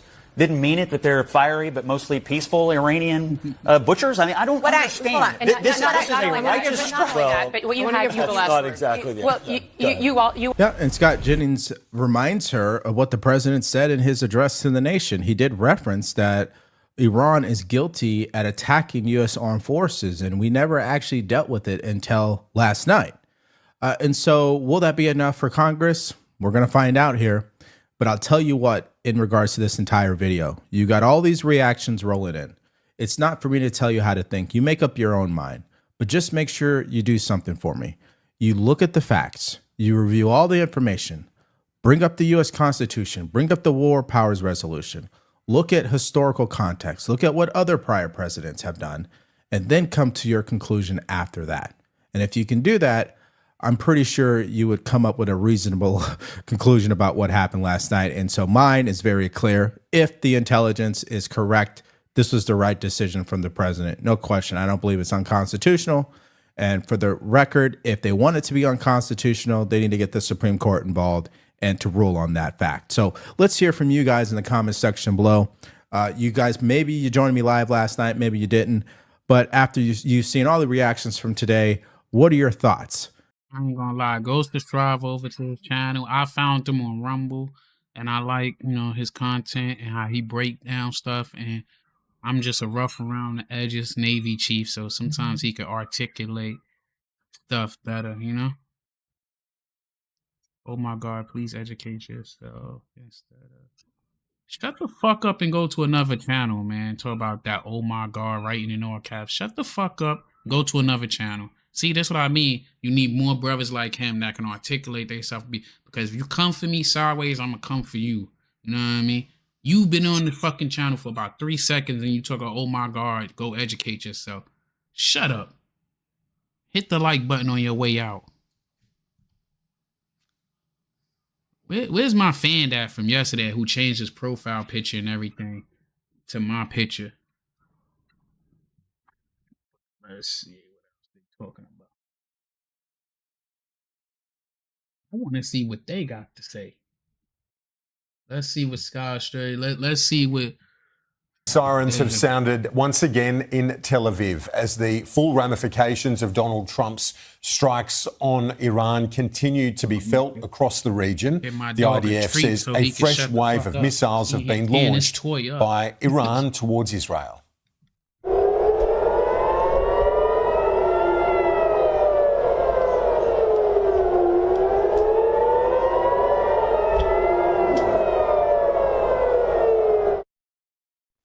Iran and Israel have traded missiles ever since the US conducted those strikes on 3 Iranian nuclear sites. The B-2 bombers used in the attacks have now landed back home. President Trump is warning Iran not to retaliate against the US, saying any future strikes will use even greater force. They attacked in the dead of night. These pictures from Isfahan capture the sight and sound of the US assault on Iranian nuclear sites. It was the biggest decision of Donald Trump's presidency so far, and his biggest gamble. They called it Operation Midnight Hammer, as seen in the Situation Room. This was how it looked on Saturday night. This was how it sounded on Sunday morning in a Pentagon briefing. It was an incredible and overwhelming success. The order we received from our commander-in-chief was focused, it was powerful, and it was clear. We devastated the Iranian nuclear program. New details revealed a U.S. deception plan that had sent B-2 bombers flying west as decoys, while the B-2s involved flew east towards Iran, with bunker buster bombs primed and ready. As the president made a Saturday night return to the White House, 7 B-2 bombers had Iranian nuclear facilities in their sights. They included Fordo. It's believed to be Iran's main nuclear enrichment site, deep underneath a mountain. MOP bombs, massive ordnance penetrators, were deployed here. Other locations were hit at Naranz and Isfahan. U.S. nuclear submarines fired Tomahawk missiles. Tonight I can report to the world that the strikes were a spectacular military success. Iran's key nuclear enrichment facilities have been completely and totally obliterated. Iran, the bully of the Middle East, must now make peace. If they do not, future attacks will be far greater and a lot easier. The president spoke of total obliteration.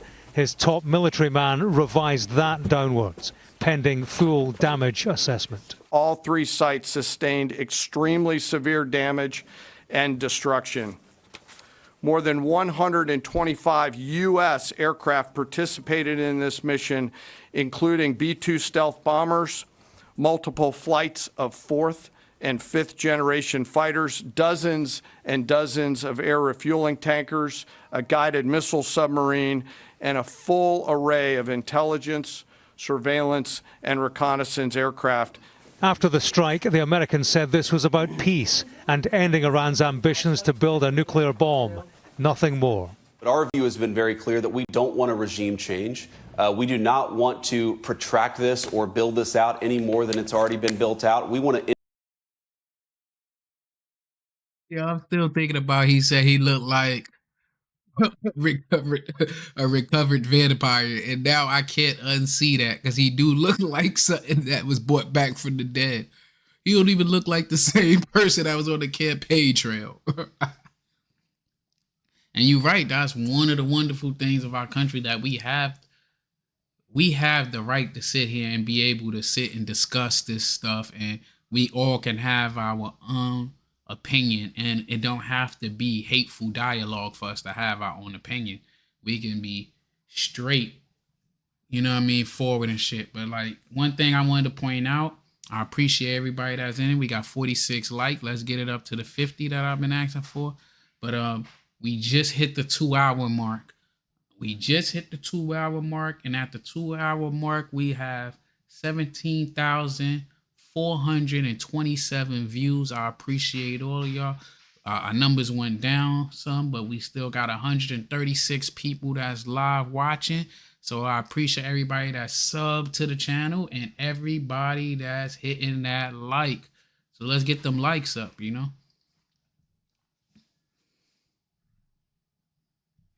In their nuclear program, and then we want to talk to the Iranians about a long-term settlement here. While the Trump administration urged Iran back to the negotiating table, Iran's foreign minister said the door on diplomacy had closed. The warmongering and lawless administration in Washington is solely and fully responsible for the dangerous consequences. I mean, it might sound crazy, but I don't want everybody to agree, because then we'll be like robots. I don't want us arguing and fussing, but I want to see everybody points of view. You know what I mean? Like, it don't gotta be like, hey, blah blah blah. I don't like this. America, like, yo, I don't trust nobody that's cool with everybody, bro, because that means you can't trust nobody. If you cool with everybody, you loyal to nobody, man.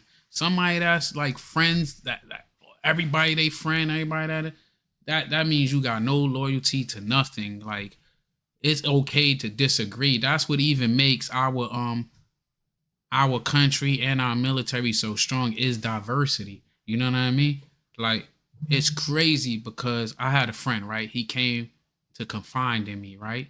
And he was like, yo, Mo, I gotta tell you something, right? I said, what you gotta tell me? He was like, yo, I'm ambidextrous. I'm like, listen, bro, I don't care. Love is love. Love who you love.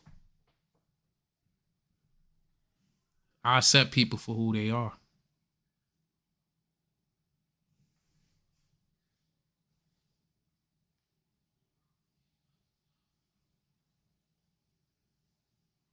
It was a joke, guys. It was a joke. I ain't seen no response, but that was a joke. I probably could have delivered it better. But let's get back to it. All right, I'm killing the stream with my corny dad jokes. Consequences and far-reaching implications of its act of aggression. After the American attack, strikes continued. And you notice they choosing their words. He ain't say an act of war. He said we did an act of aggression.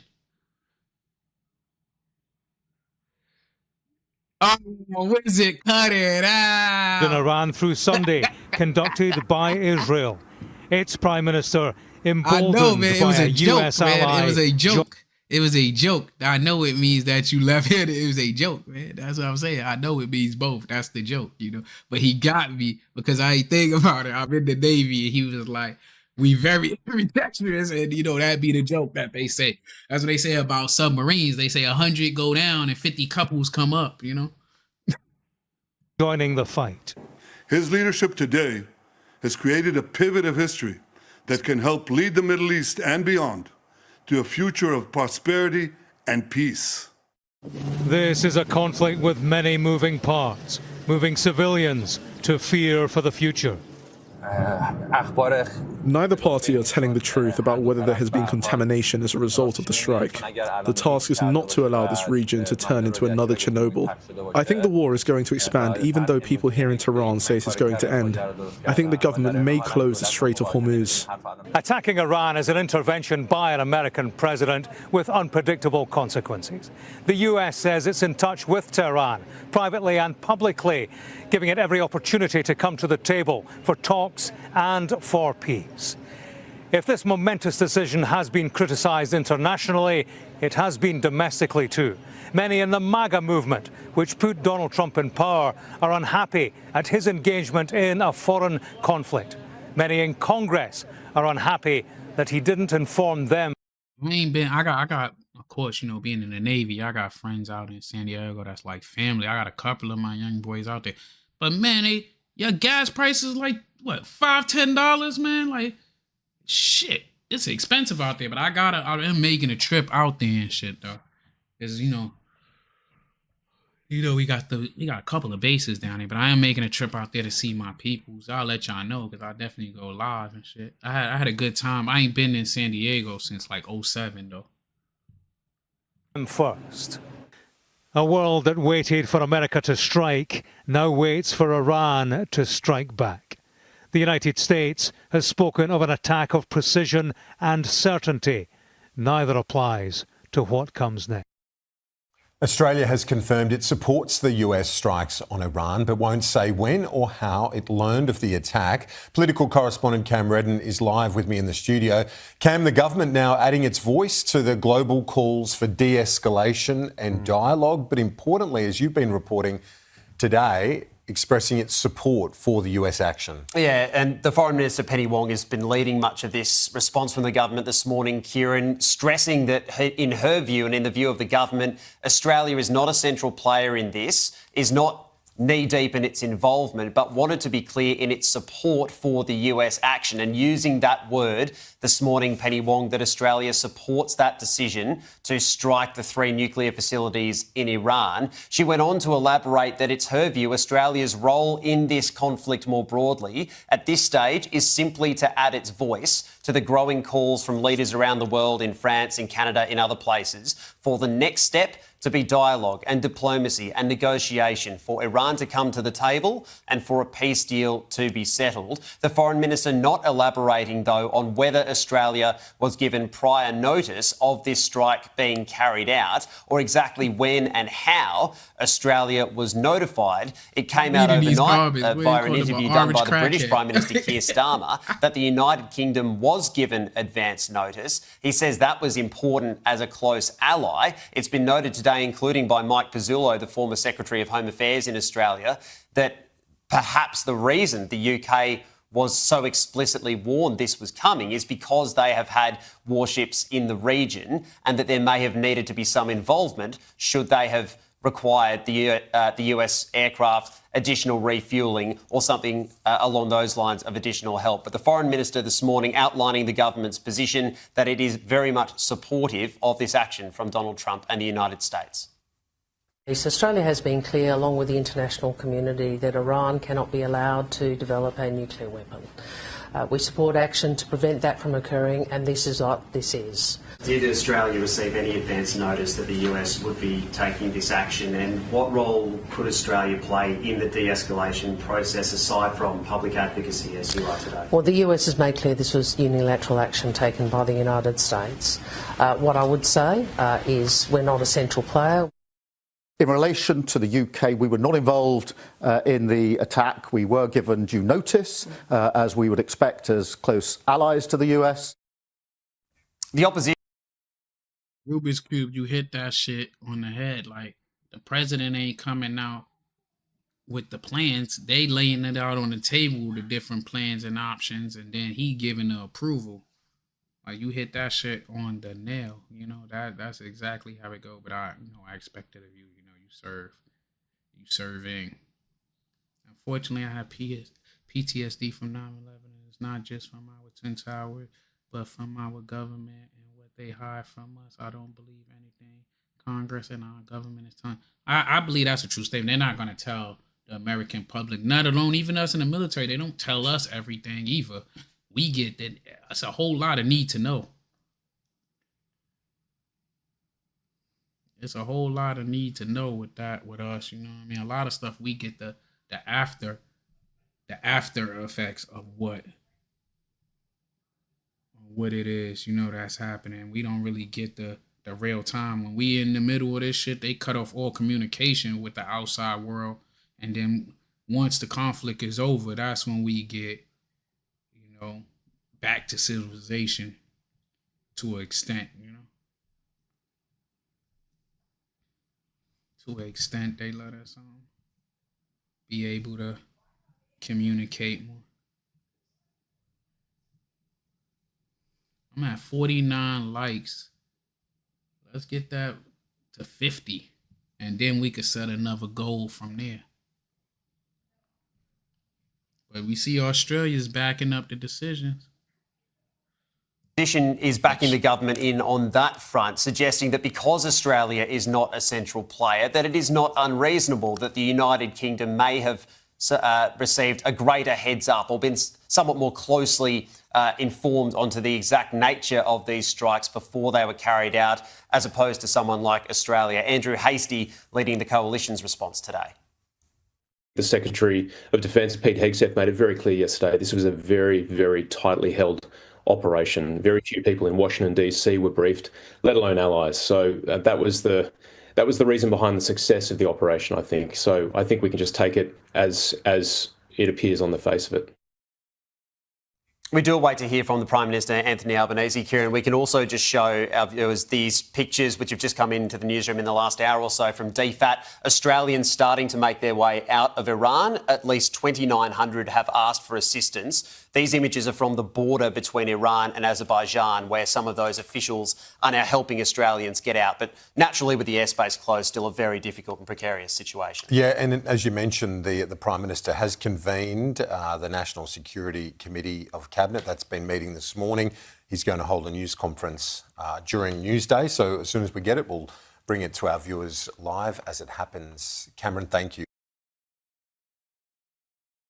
Iran has warned America's attack will have everlasting consequences. The US president, though, says Iran should get back to the negotiating table. Tehran says it reserves all rights to retaliate. So how could it retaliate? What might that look like and how quickly could it come? Here's Dominic Waghorn on that. President Trump has plunged the US into this war with probably the most extreme option he had available. So what happens next and how likely is this conflict to expand further? Iran is almost certain to retaliate. Not doing so would make it look even weaker. So what could it target? The US has military bases throughout the Middle East, Qatar, Kuwait, Iraq and Saudi Arabia. Killing Americans might be a priority for Iran to try and drive a wedge between Trump and his MAGA supporters back home, who say America is getting drawn into yet another Middle Eastern war, risking US lives. Iran could attack Americans directly with drones and missiles or use proxies in the Middle East. Hezbollah in Lebanon has been massively degraded by Israel. More likely, Iran would use militias it backs in Iraq or the Houthis based in Yemen, whose truce with the US appears to be in tatters. All that would invite massive retaliation, of course, from America, so Iran might prefer asymmetrical options. In that case, Britain could also be a target. Could all this lead to terror attacks in the UK? In the region, there are two stretches of water to worry about, both strategically vital. The Houthis could threaten shipping in the Red Sea, while Iran could directly target vessels in the Persian Gulf, as they've done before, harassing ships with smaller boats, firing rockets at them and seizing them. Now, if the Gulf goes up in flames, expect a big hit to the global economy and the price of oil too. The Iranians have threatened to shut off the Strait of Hormuz, this choke point through which a third of the world's seaborne oil passes. All this would send shockwaves through the world's financial markets. The US has massively increased its presence to retaliate to any retaliation, with no less than 3 aircraft carrier battle groups in the region. As things stand, this is almost certain to escalate, but could it also widen and suck other nations into the conflict? Russia and Iran have a strategic partnership agreement, but it doesn't require Moscow to come to Iran's support. Iran is also China's closest ally in the Middle East, but Beijing is also likely to sit this one out. And that's the biggest thing, that China is their biggest ally. And you already know that's one of our biggest adversaries. Out its thoughts and watch from the sidelines. The priority for Iran's leadership is to survive, to fight another day and redouble efforts eventually to build the bomb. If Israel can't change the regime in Iran, which isn't easy, it'll have to manage the Iranian threat and cut it down to size from time to time. That could mean years more military action and could be hugely costly for both Israel and its American backers. So Iran is in a very tight spot, but the future could be challenging for both Israel and America too. Yeah, that's right. Iran is in a tight spot, but what happens next? That is the question. Joining me live now is former Home Affairs Secretary Mike Pezzullo. Mike, thanks so much for your time. We usually speak to you on a Friday, but much has happened over the weekend, and you foreshadowed much of what we saw over the weekend on Friday. So how did America pull this off? Good morning, Laura. Well, as we discussed on Friday, the only two ways that they can put a B-2 strike in is either to go from their massive home base in Missouri, either go west or east. They can't go north because that means flying through over the pole and flying through Russia. If that happens, well, that's a very different scenario. As was briefed last night by the Pentagon, by the Secretary of Defence, Hegseth, and the Chairman of the Joint Chiefs, General Dan Keane, they decided to go east, so they went across the Atlantic and they depicted that strike pathway in a graphic that they showed overnight. I think you've got it there on your screen. They flew across the Atlantic. They threaded the needle through the Mediterranean, probably flying very close to Gibraltar. They seem to have tracked through to and close to the UK base at Cyprus, so they might well have given the UK prior notification in case they needed that. You see something that they ain't talking about? If you look on the on this picture that's on the screen, where you see them Navy ships is at. Those, it's more than 3 ships, of course. Those are battle groups, but you see you got 2 carrier strike groups right there that can really turn that shit into a goddamn dent if they wanted to. You know what I mean? So they don't want that smoke, man. Field for an emergency landing. General Keane made clear, he gave quite a lot of information away, an unusual amount of information, but perhaps in light of the significance of the strike, they felt it warranted. They put a series of fighter jets then up to provide us a sweeping screen ahead of the bombers as they were coming in. General Keane spoke about suppressing fire from, he didn't identify the types of platforms, but from listening to him, I think he was referring to F-35s, F-22s, perhaps Growler ground attack, an electronic attack aircraft.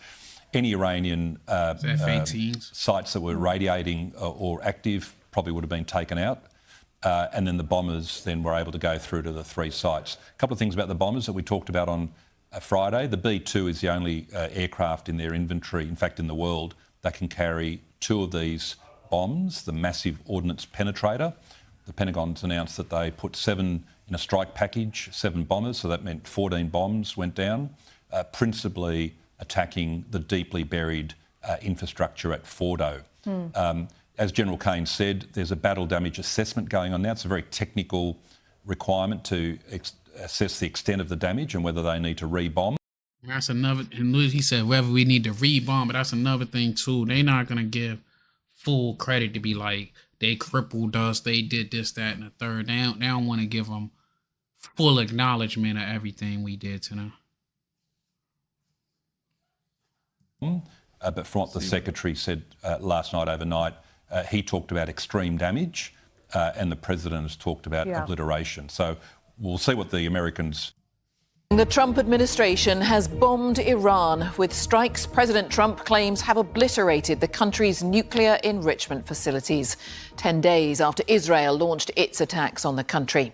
Iran's foreign minister denied that the US strikes had caused a major blow and accused the US of breaking international law. Tehran is threatening retaliation, including closing a strategically important sea passage. The UN Security Council is holding an emergency meeting now. The Secretary-General said dialogue must prevail to stop the Middle East falling into a cycle of retaliation. Well, the US struck 3 key uranium enrichment sites, one of them Fordo. Yeah. These are the latest satellite images of that area. Difficult to assess the extent of the damage because the site is built deep under mountains. The US also bombed the nuclear sites of Natanz and Isfahan. This is Isfahan before the US strikes, and afterwards you can see the damage inflicted by the bombing. We're dedicating most of our programme to looking at how the US carried out the attack, to global reaction. Chris Mason will be here to tell us about a phone call that's just happened between Donald Trump and Keir Starmer. And crucially, we look at what may happen next. We also report from Israel after Iran launched another barrage of missiles today. Our BBC Persian colleagues have been hearing from people inside Iran. And we report from Turkey's border with Iran as people leave. First tonight, let's go to Sarah Smith in Washington. Sarah. Donald Trump has just posted on social media that the damage to Iran's nuclear strikes is monumental. But at the same time, he is trying to stress that he doesn't believe his country is now at war with Iran. The Vice President, J.D. Vance, has said they are at war with Iran's nuclear program, but not with the country. And you've got officials emphasising that they're not trying to topple the ruling regime in Tehran. And the Secretary of State, Marco Rubio, updated 45 minutes ago.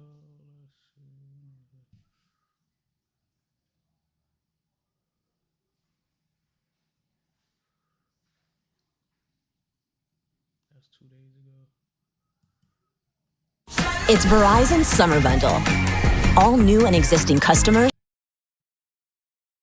get iPhone 16 Pro, Apple Watch Series 10, and iPad. All 3 on us.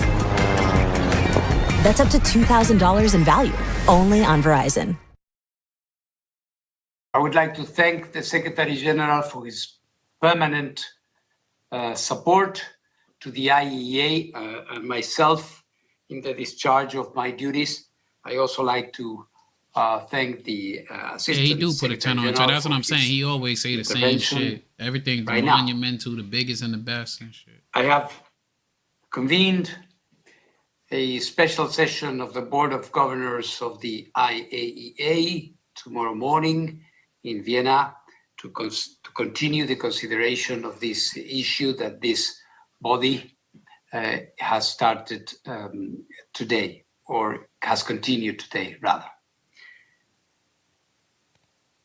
Secretary General, Madam President, dear permanent representatives, colleagues,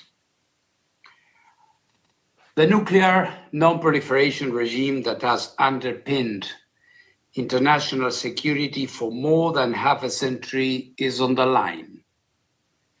The dramatic events in Iran have become even more serious with Nobody's last scared night's of the Russians, bombardments Deborah. and the potential widening of the conflict.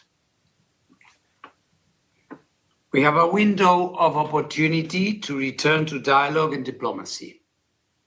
If that window closes, violence and destruction could reach unthinkable levels, and the global non-proliferation regime, as we know it, could crumble and fall. Iran, Israel, Iran, the Middle East need peace. And there is a path for diplomacy. We must return, as the Secretary General just said, to the negotiating table and allow the IAEA inspectors, the guardians of the NPT, to go back to Iran's nuclear sites and account for the stockpiles of uranium, including, most importantly, the 400 kilograms of enriched uranium at 60%. Any agreement, ladies and gentlemen, any arrangement will have as a prerequisite the establishment of the facts on the ground. This can be done only through IAEA inspections. IAEA inspectors are in Iran, and they must do their job. This will require a cessation of hostilities so that Iran can let the teams into the sites under the necessary safety and security conditions. Any special measures by Iran to protect its nuclear materials and equipment can be done in accordance with Iran's safeguards obligations with the agency. This is possible. Madam President, based on the information available to the IAEA, let me update you on what has occurred at Iran's nuclear sites since I last addressed this Council 3 days ago. Craters are visible at the Fordow site, Iran's main location for enriching uranium at 60%, indicating the use by the United States of America of ground-penetrating munitions. This is consistent with statements from the United States. At this time, no one, including the IAEA, is in a position to assess the underground damage at Fordow. At the Isfahan nuclear site, additional buildings were hit overnight, with the US confirming their use of cruise missiles. Affected buildings include some related to uranium conversion process. Also, at this site, entrances to tunnels used for the storage of enriched material appear to have been hit.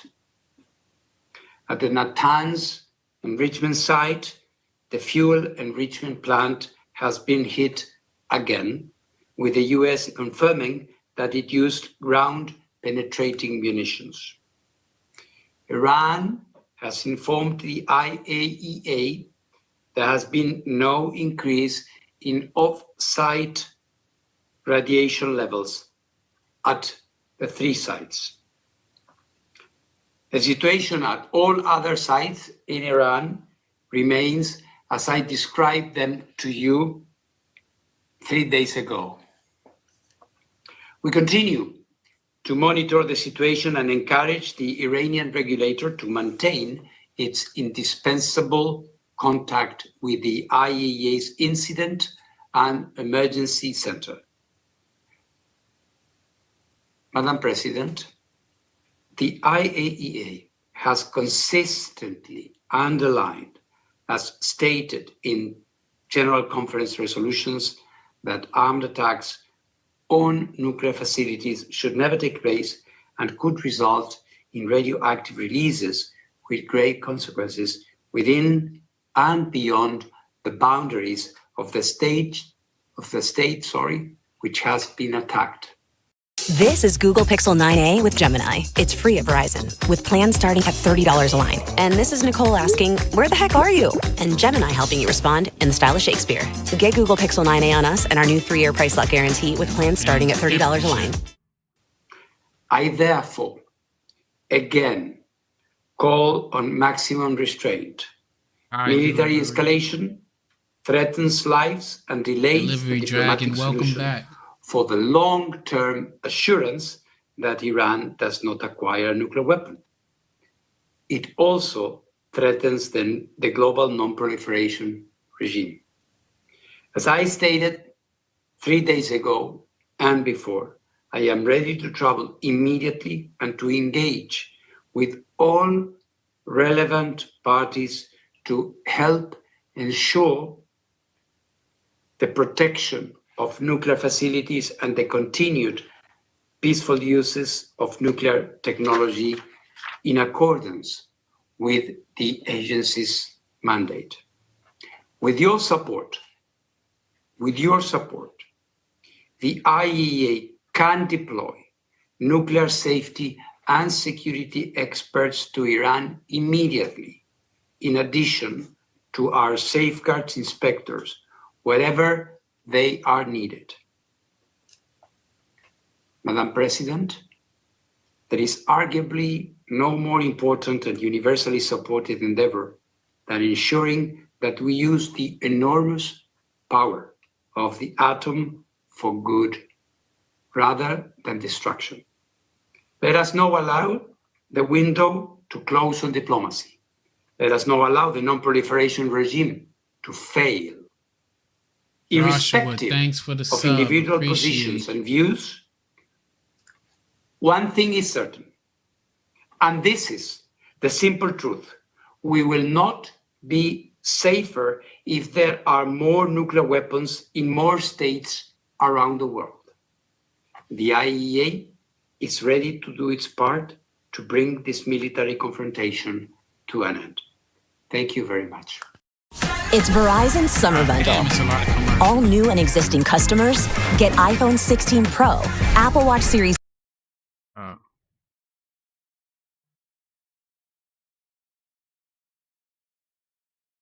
They won't even let me skip them. Oh, I'd have knew that. I would have been fucking. I want to see the shit with the Yemen, because Yemen been talking crazy.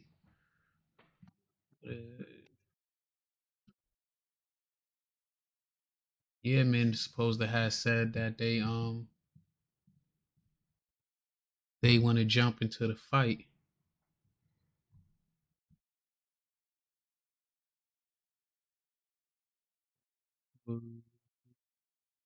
55 minutes ago from ABC. Oh, that's the one. Oh, these motherfuckers is rebels. Come on, bro.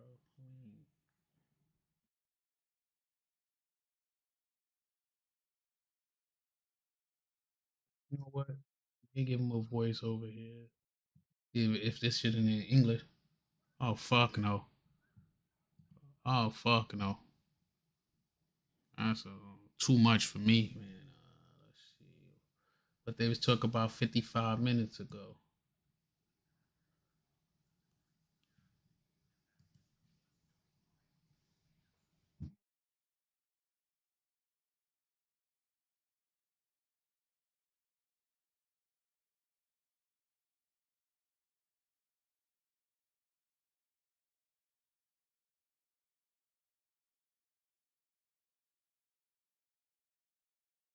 Why remind you of a friend?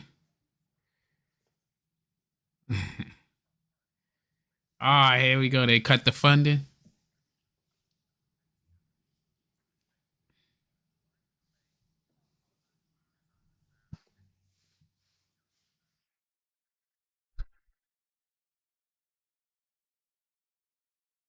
Oh shit! The nuclear-armed Iran, a country that here, Ian, that Israel was notified in advance of this attack, these three different attacks on nuclear sites there. And Ian, no doubt this is what Prime Minister Benjamin Netanyahu wanted.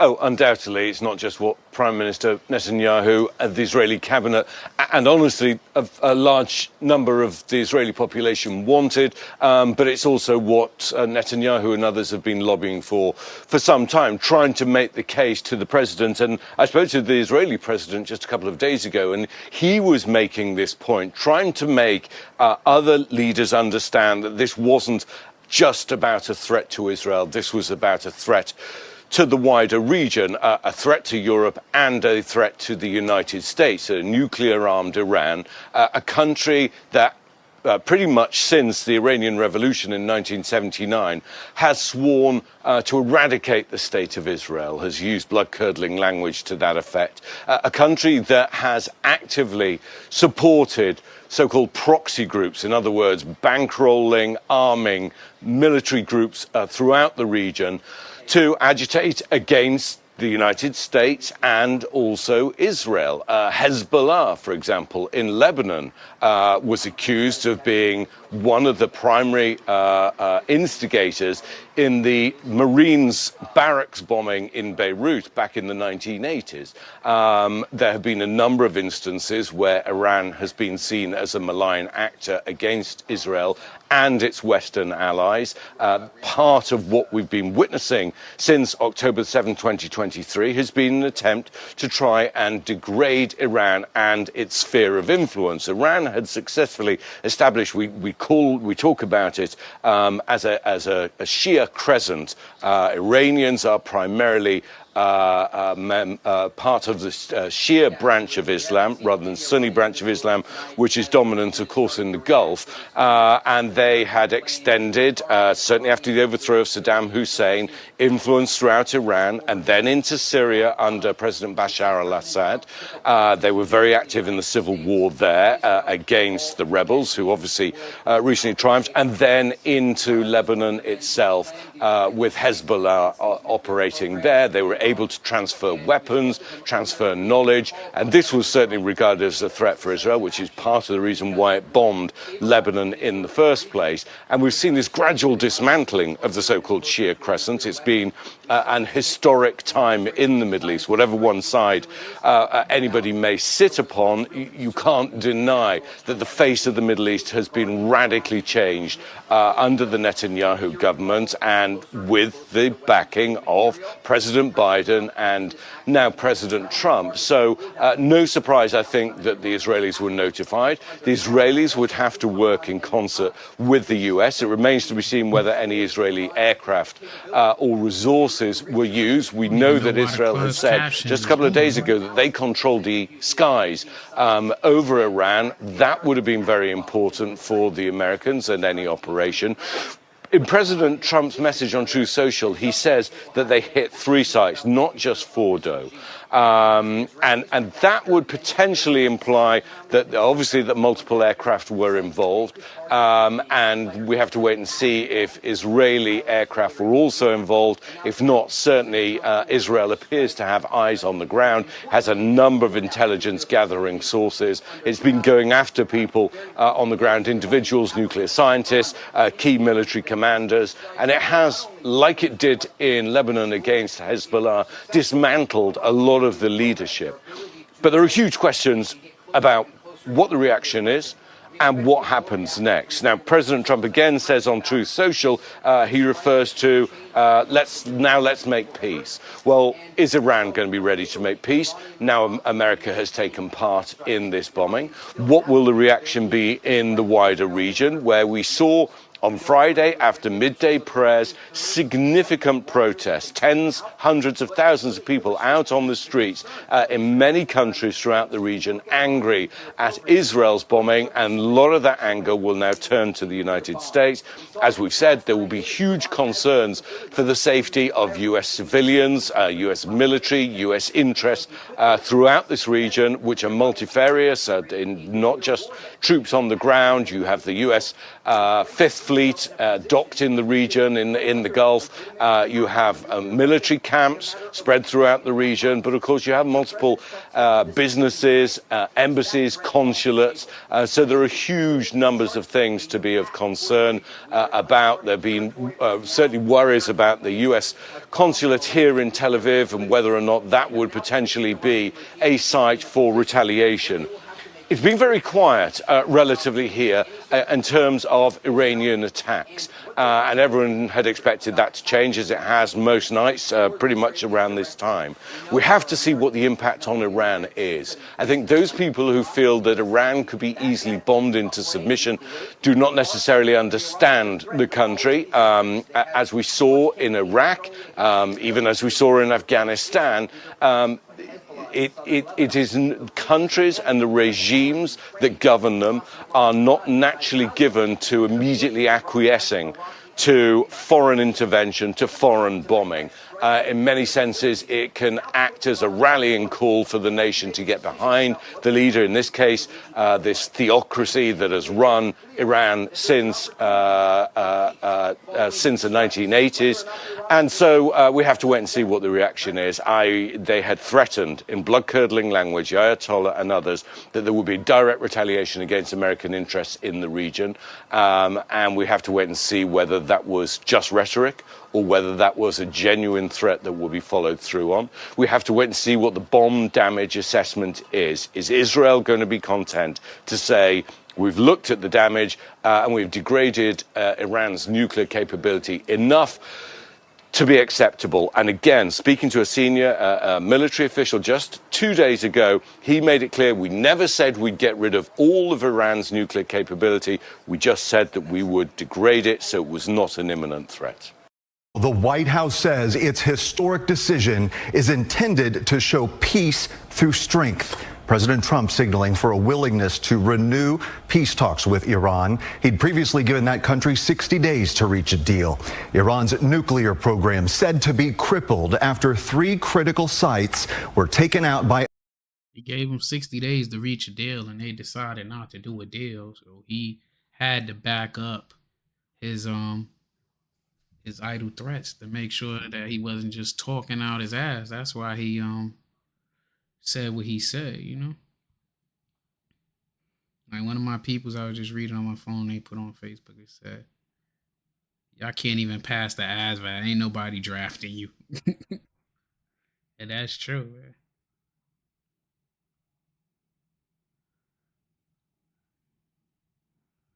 A lot of people don't even qualify to be in the military, so it ain't even like you'll be able. I don't want Trump. See your joint. We know how you feel about it.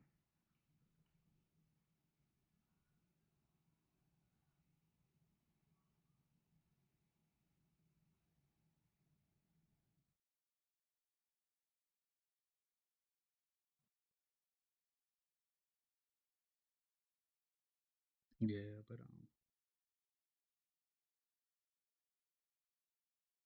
was it birthday or something?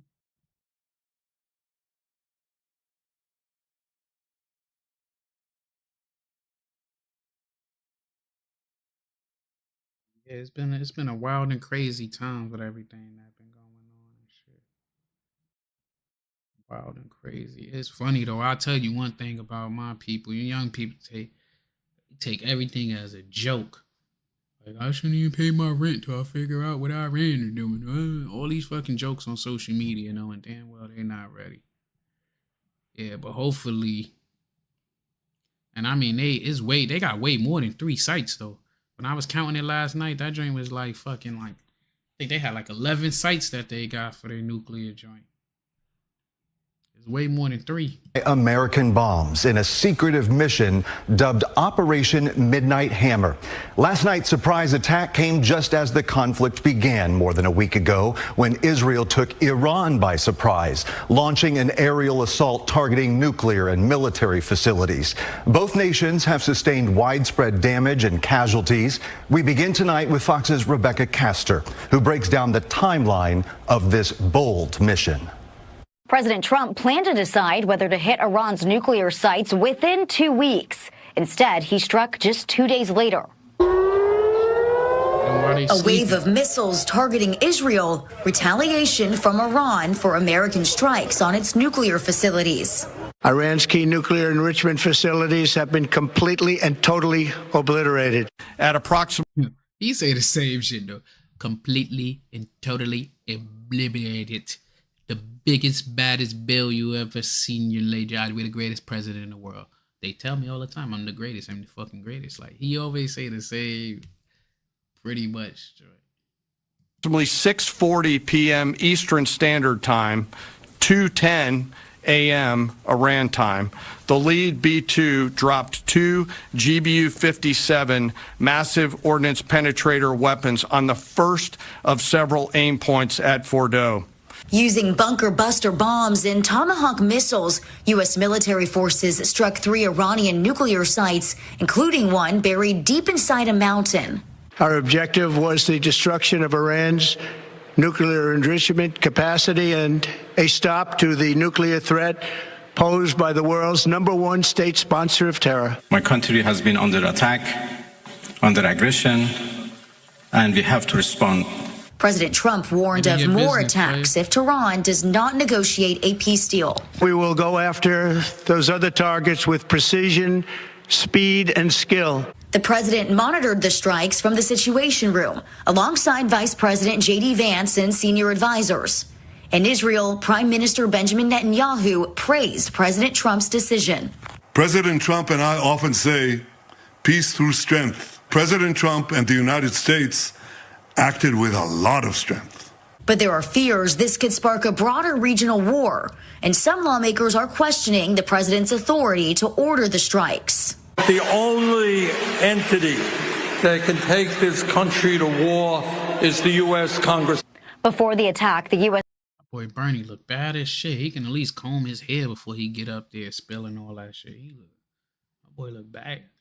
Embassy in Jerusalem started organizing evacuation flights for Americans wanting to leave Israel. Get the fuck In out. Washington, Rebecca Castor, Fox News. So newly released satellite images of the Fordow nuclear enrichment site in Iran show unusual activity in the days leading up to yesterday's attacks. Vehicles were seen coming and going from the facility that, as you heard, is buried in a mountain. 16 cargo trucks are seen in the pictures from June 19th along the site's access road. The very next day, one truck is directly next to the main tunnel entrance. While the significance of this all is not clear, key nuclear locations were reported to have been evacuated at the time. This is new video captured the moment stealth bombers were dropping the stealth bombers that dropped the bomb. It sounded like they knew that that shit was coming, but I like to take the time out to congratulate Oklahoma City for doing what the Knicks couldn't do. But I'm happy, even though I ain't have a dog in the fight, I ain't watch one game, 1 minute of that shit. But I can't stand Reggie Miller, so fuck Reggie Miller. I like to put that out to everybody. Fuck Reggie Miller. Fuck the Indiana Pacers as a basketball team. And I do got respect because they done went 2 years in a row. So they got a program to analyze. But back to this, I mean, they all starting to say the same shit over and over. So I'm about to call it a night. Like, I appreciate y'all. We did over 22,000 views. 22.5, you know. We got to get up to them where they doing like 4,000 views in an hour. You know, that's the goal. But I wonder tomorrow when it's Monday morning what it's gonna be. You know, what's gonna be the let's see what China had to say before we get up out of here. Well, I encourage the Chinese government in Beijing to call them about that because they heavily depend on the Straits of Hormuz for their oil.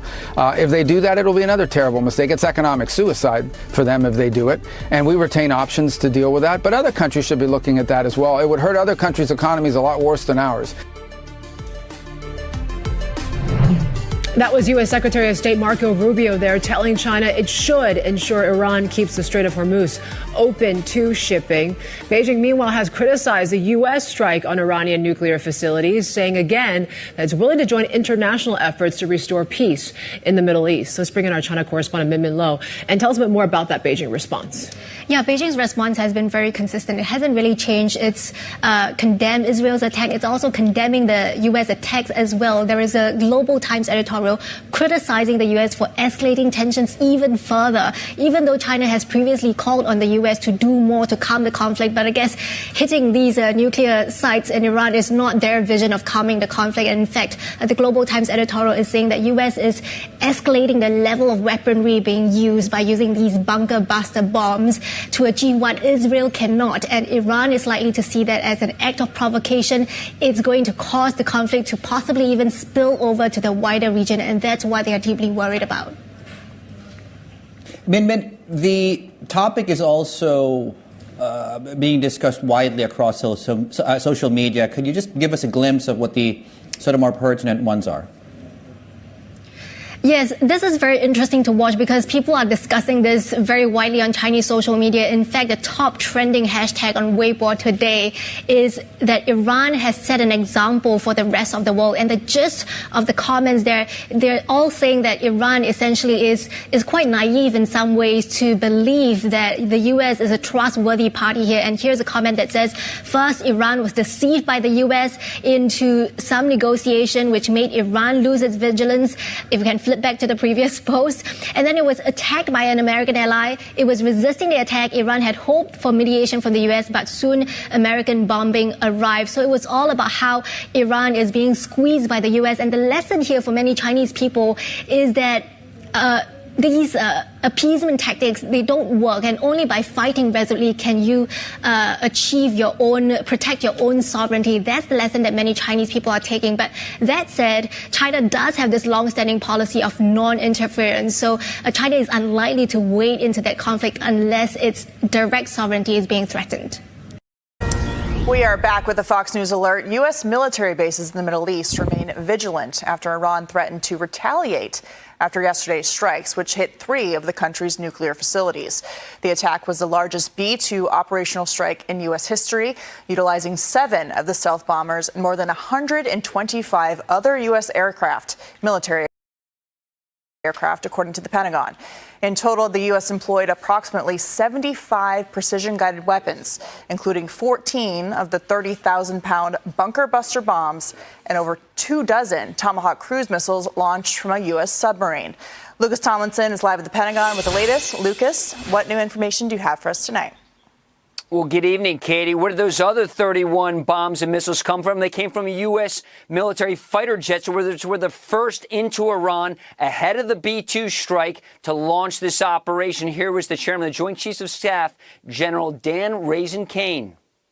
Raising Keane like the chicken? U.S. employed several deception tactics, including decoys, as the 4th and 5th generation aircraft pushed out in front of the strike package at high altitude and high speed, sweeping in front of the package for enemy fighters and surface-to-air missile threats.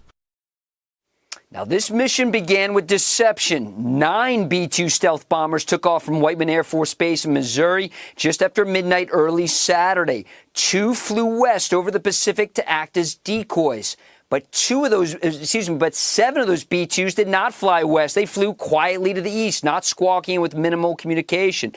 Their destination, Iran's underground nuclear facilities, of course. The B-2s entered Iranian airspace at 6 p.m. Eastern. 40 minutes later, those B-2s dropped those 14 massive bunker-busting bombs. 12 hit the underground uranium enrichment site in Fordo. 2 struck Natanz. And at the same time, those 15-ton bombs hit their targets. 30 Tomahawk cruise missiles launched from a guided missile submarine, just one, Katie, slamming into the nuclear site in Isfahan, the 3rd target. And this afternoon, those B-2s landed back home at their base in Missouri to complete their 37-hour round-trip mission. They were refueled at least 3 times in the air each way. And Defense Secretary Pete Hegseth says this mission against Iran is not open-ended and does not seek regime change. Katie? From the air and the sea. Thank you, Lucas. Amazing. Good to see you.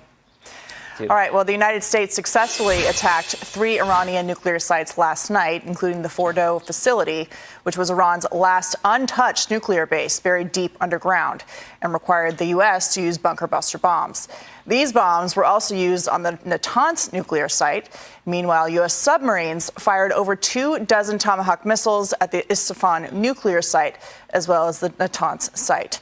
Joey Jones is here to break down why this mission was such a success and what might happen next. Over to you, Joey. Yeah, listen, I'm going to get through these first few screens, and I'm going to nerd out on a bomb real quick. So this is kind of a schematic of what happened. The red here shows you where the Tomahawks came in from. The blue shows you the egress, the coming in and the coming out of the plane. So let's go ahead and move forward and talk a little bit about the mission. 7,085 miles from Missouri straight to Iran. We don't know they went straight there, but pretty much. You see here it says it'll go about 6,900 miles before refueling. That's without 60,000 pounds of a bomb strapped to its belly. So it refueled multiple times along the way. I don't know exactly where, but to do an air refueling at night with a stealth bomber Man, just so impressive. So let's get to the bomb itself. We've heard a lot about it. I'm going to tell you probably a little bit more than I should, but that's okay.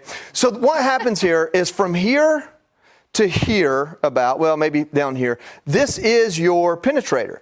What happens here is you have two different types of explosives. So you've got, and these are plastic polymer explosives. So what they are is they're not very sensitive at all. So you have two different types of explosives, and it's wrapped and coated in 25,000 pounds of steel, because there's only about 5,500 pounds of explosives in here. What you have up here is your guidance unit. So all of the guidance happens up here. This is where your electronics are. This is what's stabilizing it and causing it to go on course. So what happens is, when this cone hits, it causes a chain reaction through multiple fuses. So that impact inertia is what we call it. You have different motions like setback, like when your car takes off, throws you back in the seat, that's setback. When your car hits a wall, you go forward, that's impact inertia. When the impact inertia of it hitting the ground happens, you have a time delay fuse in here or a delay fuse in here. And what happens is it actually, I believe, initiates from the bottom and goes forward into your explosive. So think of a sensitive explosive here, a slightly less sensitive explosive, slightly less sensitive explosive, and that's so that they can withstand the impact of going into the ground 100 feet without blowing up from a sympathetic detonation. So what I really want to show you here is that this is super simple. This guidance unit, we use that on all types of guided bombs. The fuses that are in it, we use those fuses on all types of bombs. The explosives that's in it, that's explosives that we use all the time with various types of bombs. A penetrating bomb is not all that uncommon. So when we say the United States is the only country that has the capability to do this, a lot of it has to do with how it got there. The fact that we can deliver it the way we did. And we're the only country that's put the parts together and said, we have this capability, dare you to dig something in the ground, and that's what happened. So I want to show you a little bit more kinetic version of that map we showed you earlier. So what we're learning happened is when the naval ships set off the Tomahawk missiles, from my understanding of the timeline, is they actually fired the missiles before the stealth bombers got into the area of operation. The missiles went very far, obviously, and then the stealth bombers were able to do their thing before the Tomahawk missiles hit. So that's that coordination, that synchronizing that we talk about.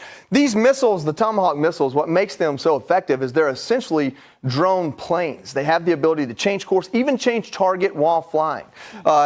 So any type of missile, unlike that bomb I just showed you, it has propulsion behind it. So the warhead, the actual payload, is not going to be as much because so much of it is the rocket fuel used to get it there. And from my recollection, I think there's only about a 1,000-pound bomb in those Tomahawk missiles. That's probably why they fired so many of them. And then to move on here to the very last screen, these are the bases of our men and women in uniform that are vulnerable to attack now. I can't tell you an ordnance order of battle. I can't tell you which one of these is a higher target than the other, but I can tell you I lived at the Al Asad Air Base, and that is a very important air base for us. It's big, it's fortified. I don't know what we have there, but I would imagine it's assets we need. Any of these that say air base, in my opinion, are a higher value target, because it's my belief that if Iran comes back with a measured response, not trying to draw blood, but to take away assets to show that they can respond, they're going to go after maybe planes and things like that. I don't know that. I haven't heard that. But that's my presumption as a ground troop that just knows how to play the game Risk. So, guys, hopefully that was educational, helped you understand some of the rhetoric and some of the explanations that have come across. At the end of the day, what you need to know is that our military is badass. And when it comes to conventional war, we are the conventional superpower. Yes, indeed. And you are that word at showing us the map and everything going on. So thank you for your expertise. We all appreciate it. Hey, Sean Hannity here. Hey, click here to subscribe to Fox News YouTube page and catch our hottest interviews and most compelling analysis. You will not get it anywhere else. For 40 years, the Iranian government has called for death to America. Last evening, U.S. military strikes targeted nuclear facilities in Fordo, Natanz, and Isfahan, with the aim of dismantling Iran's nuclear enrichment capacity and stopping the nuclear threat posed by the world's foremost state sponsor of terror. Any Iranian attack, direct or indirect, against Americans or American bases will be met with devastating retaliation. The timing, nature, and the scale of Iran's proportionate response will be decided by its armed forces. Throughout history, the resilient and united Iranian nation has withstood deeper wounded and faced more vicious enemies, and this time too. It will show its dignity, strength, and greatness to the world. Make no mistake, the cost of inaction would have been catastrophic. A nuclear Iran would have been a death sentence just as much for you as it would have been for us. This is a pivotal moment for the region. A further spiral of conflict poses serious risks to regional and international peace and stability. Our foremost priority must now be to support de-escalation. Against other sovereign states.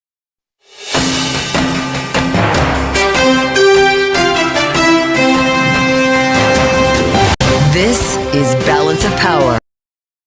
Shit loud as fuck. But yeah,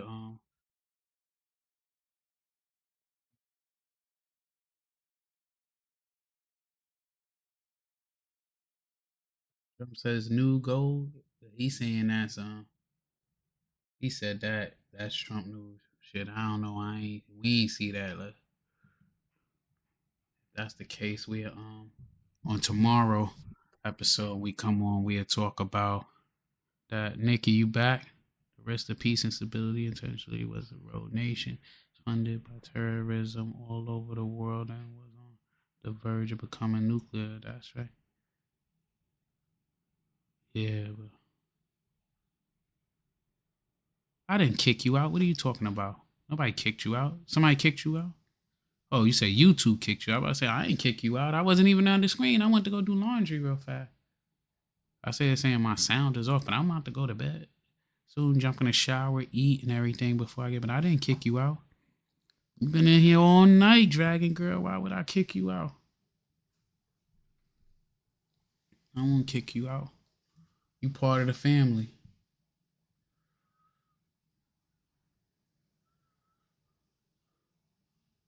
Homo, I don't know what the fuck. He be just talking. China criticizes with a surprise.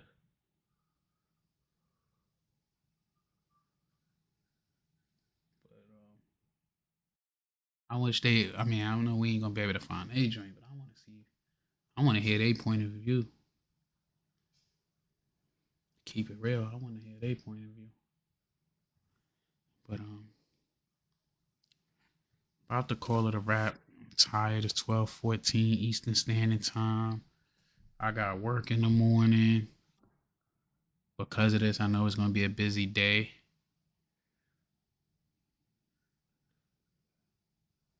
It said YouTube did it, but it does that. I noticed on channels to talk a lot of good stuff and keep people informed. It'll start kicking people out of YouTube. Well, I know because YouTube started what you call it. Like, this is the first time in almost a year. Like last year, my numbers was up, and then like last summer, I spoke out against some stuff, and it just started shadow banning me. It stopped sending out my my stuff, and then it started unsubscribing people. And like every day, like if I go to my analytics page, you'll be shocked that it'll show you that I'm losing like 1,000 of subscribers a month. Like, and then when I speak to people that I know, like my friends and shit, they're like, yo, we didn't even unsubscribe. Like, I thought that you got rid of your channel or something. And it's just crazy. So I know that YouTube was the one they was the ones doing it. Like tonight while I was on this live, it showed my numbers going up. But I could go on there and then like I lose subscribers. And usually when you in the analytics and you lose subscribers, it'll show which video was something that they unsubscribed. But it didn't even show that shit. It just straight up, just they gone and just say that they left, and I see the numbers going down. Yeah, they definitely, any little thing, they don't even give you warnings with anything if you what you call it, talked out against them and shit. Like my views, they just stopped pushing my content. Let me see if I can see this on my phone. Can you see what it's saying? Damn it, it's going to act up because it's trying to see me, but it's pretty much saying like how many subscribers I lost in 28 days. I lost 918. And then he's saying that's 7% less than what I lost the month before that because they just started unsubscribing people from me. Let me see in the last year how many that I had 60,000 plus subscribers in the last year, but it went from me going up where I was getting like 2,000 subscribers a day last July, and then my shit just dropped and started going in a negative 400 and something a day. Negative 326. Like who most people don't wake up and say, let me just go unsubscribe from this dude. Missing 66, miss 88. Yesterday, well, hold on, what's today? Oh, on the 20th, I'll have 15. Like the numbers, like it's starting to go back in my favor. But yeah, they ain't like something I put out, and they just, you know, you're right. Like when you break down the numbers, they're gonna make money off you regardless. Especially when they did their terms of services that even if you're not monetized, they don't they could still advertise on your channel and everything. And like they push this vertical format more because they take a bigger chunk. They take 55% of your revenue, and from the long form, like 16, like the wide joint landscape view, they take 45%. So that's why they really push shorts more, because they take more from shorts. You know, they get to pocket more of your money and shit. And they push that out there, and they was trying to compete with TikTok and all that shit, Instagram, everything. But they know what they doing. But this was a good viewing. We put up 24,000 views. Tomorrow, part 2, because that's when the real shit is gonna come out, where we get to see what the response is and everything, because everybody will be back to work and Iran is on the clock, so we'll see what they talking. I appreciate everybody that came out, that subscribed, that hit the like button, that was indulged in the conversation. I'm gonna put out the thumbnail and everything a little earlier tomorrow so y'all can see, but it'll probably be around the same. Well, it'll be a little earlier. It'll probably be around 8 o'clock because I got them coming to do some work at my house when I get off of work. I got them putting up some TVs and shit. I had a TV that I bought last year that I ain't never hang up, so I called the professionals to come hang it up tomorrow. I just started a TikTok yesterday. Well, not say yesterday, like last week or something like that. I ain't do a TikTok in a while. I don't have like a professional Facebook, and then I don't got Instagram. I got X, but I really just go in there for fuckery. And then I got my other channel, No Glory True Stories. And that's the crime joint. But my TikTok, let me switch to the other screen. It'll say my social media handles. See right here, my social media handles. At Uncle Mo TV YouTube, at Uncle Mo on Rumble, at Uncle Mo TV on TikTok. I'm gonna start going more on TikTok and shit. I only open it up because somebody sent me something to look at, and then I just started going down a rabbit hole. Like I seen a series that I'm gonna talk about and bring to y'all attention that we could talk about it's people who have the HIV virus that's purposely giving it out. Some people, they contracted it and they ain't saying like they hiding that they have the disease and stuff. But yeah. But good night, man. I appreciate all of y'all. And mañana, we'll be back tomorrow. And we, depending on how it went, I might have some guests. But until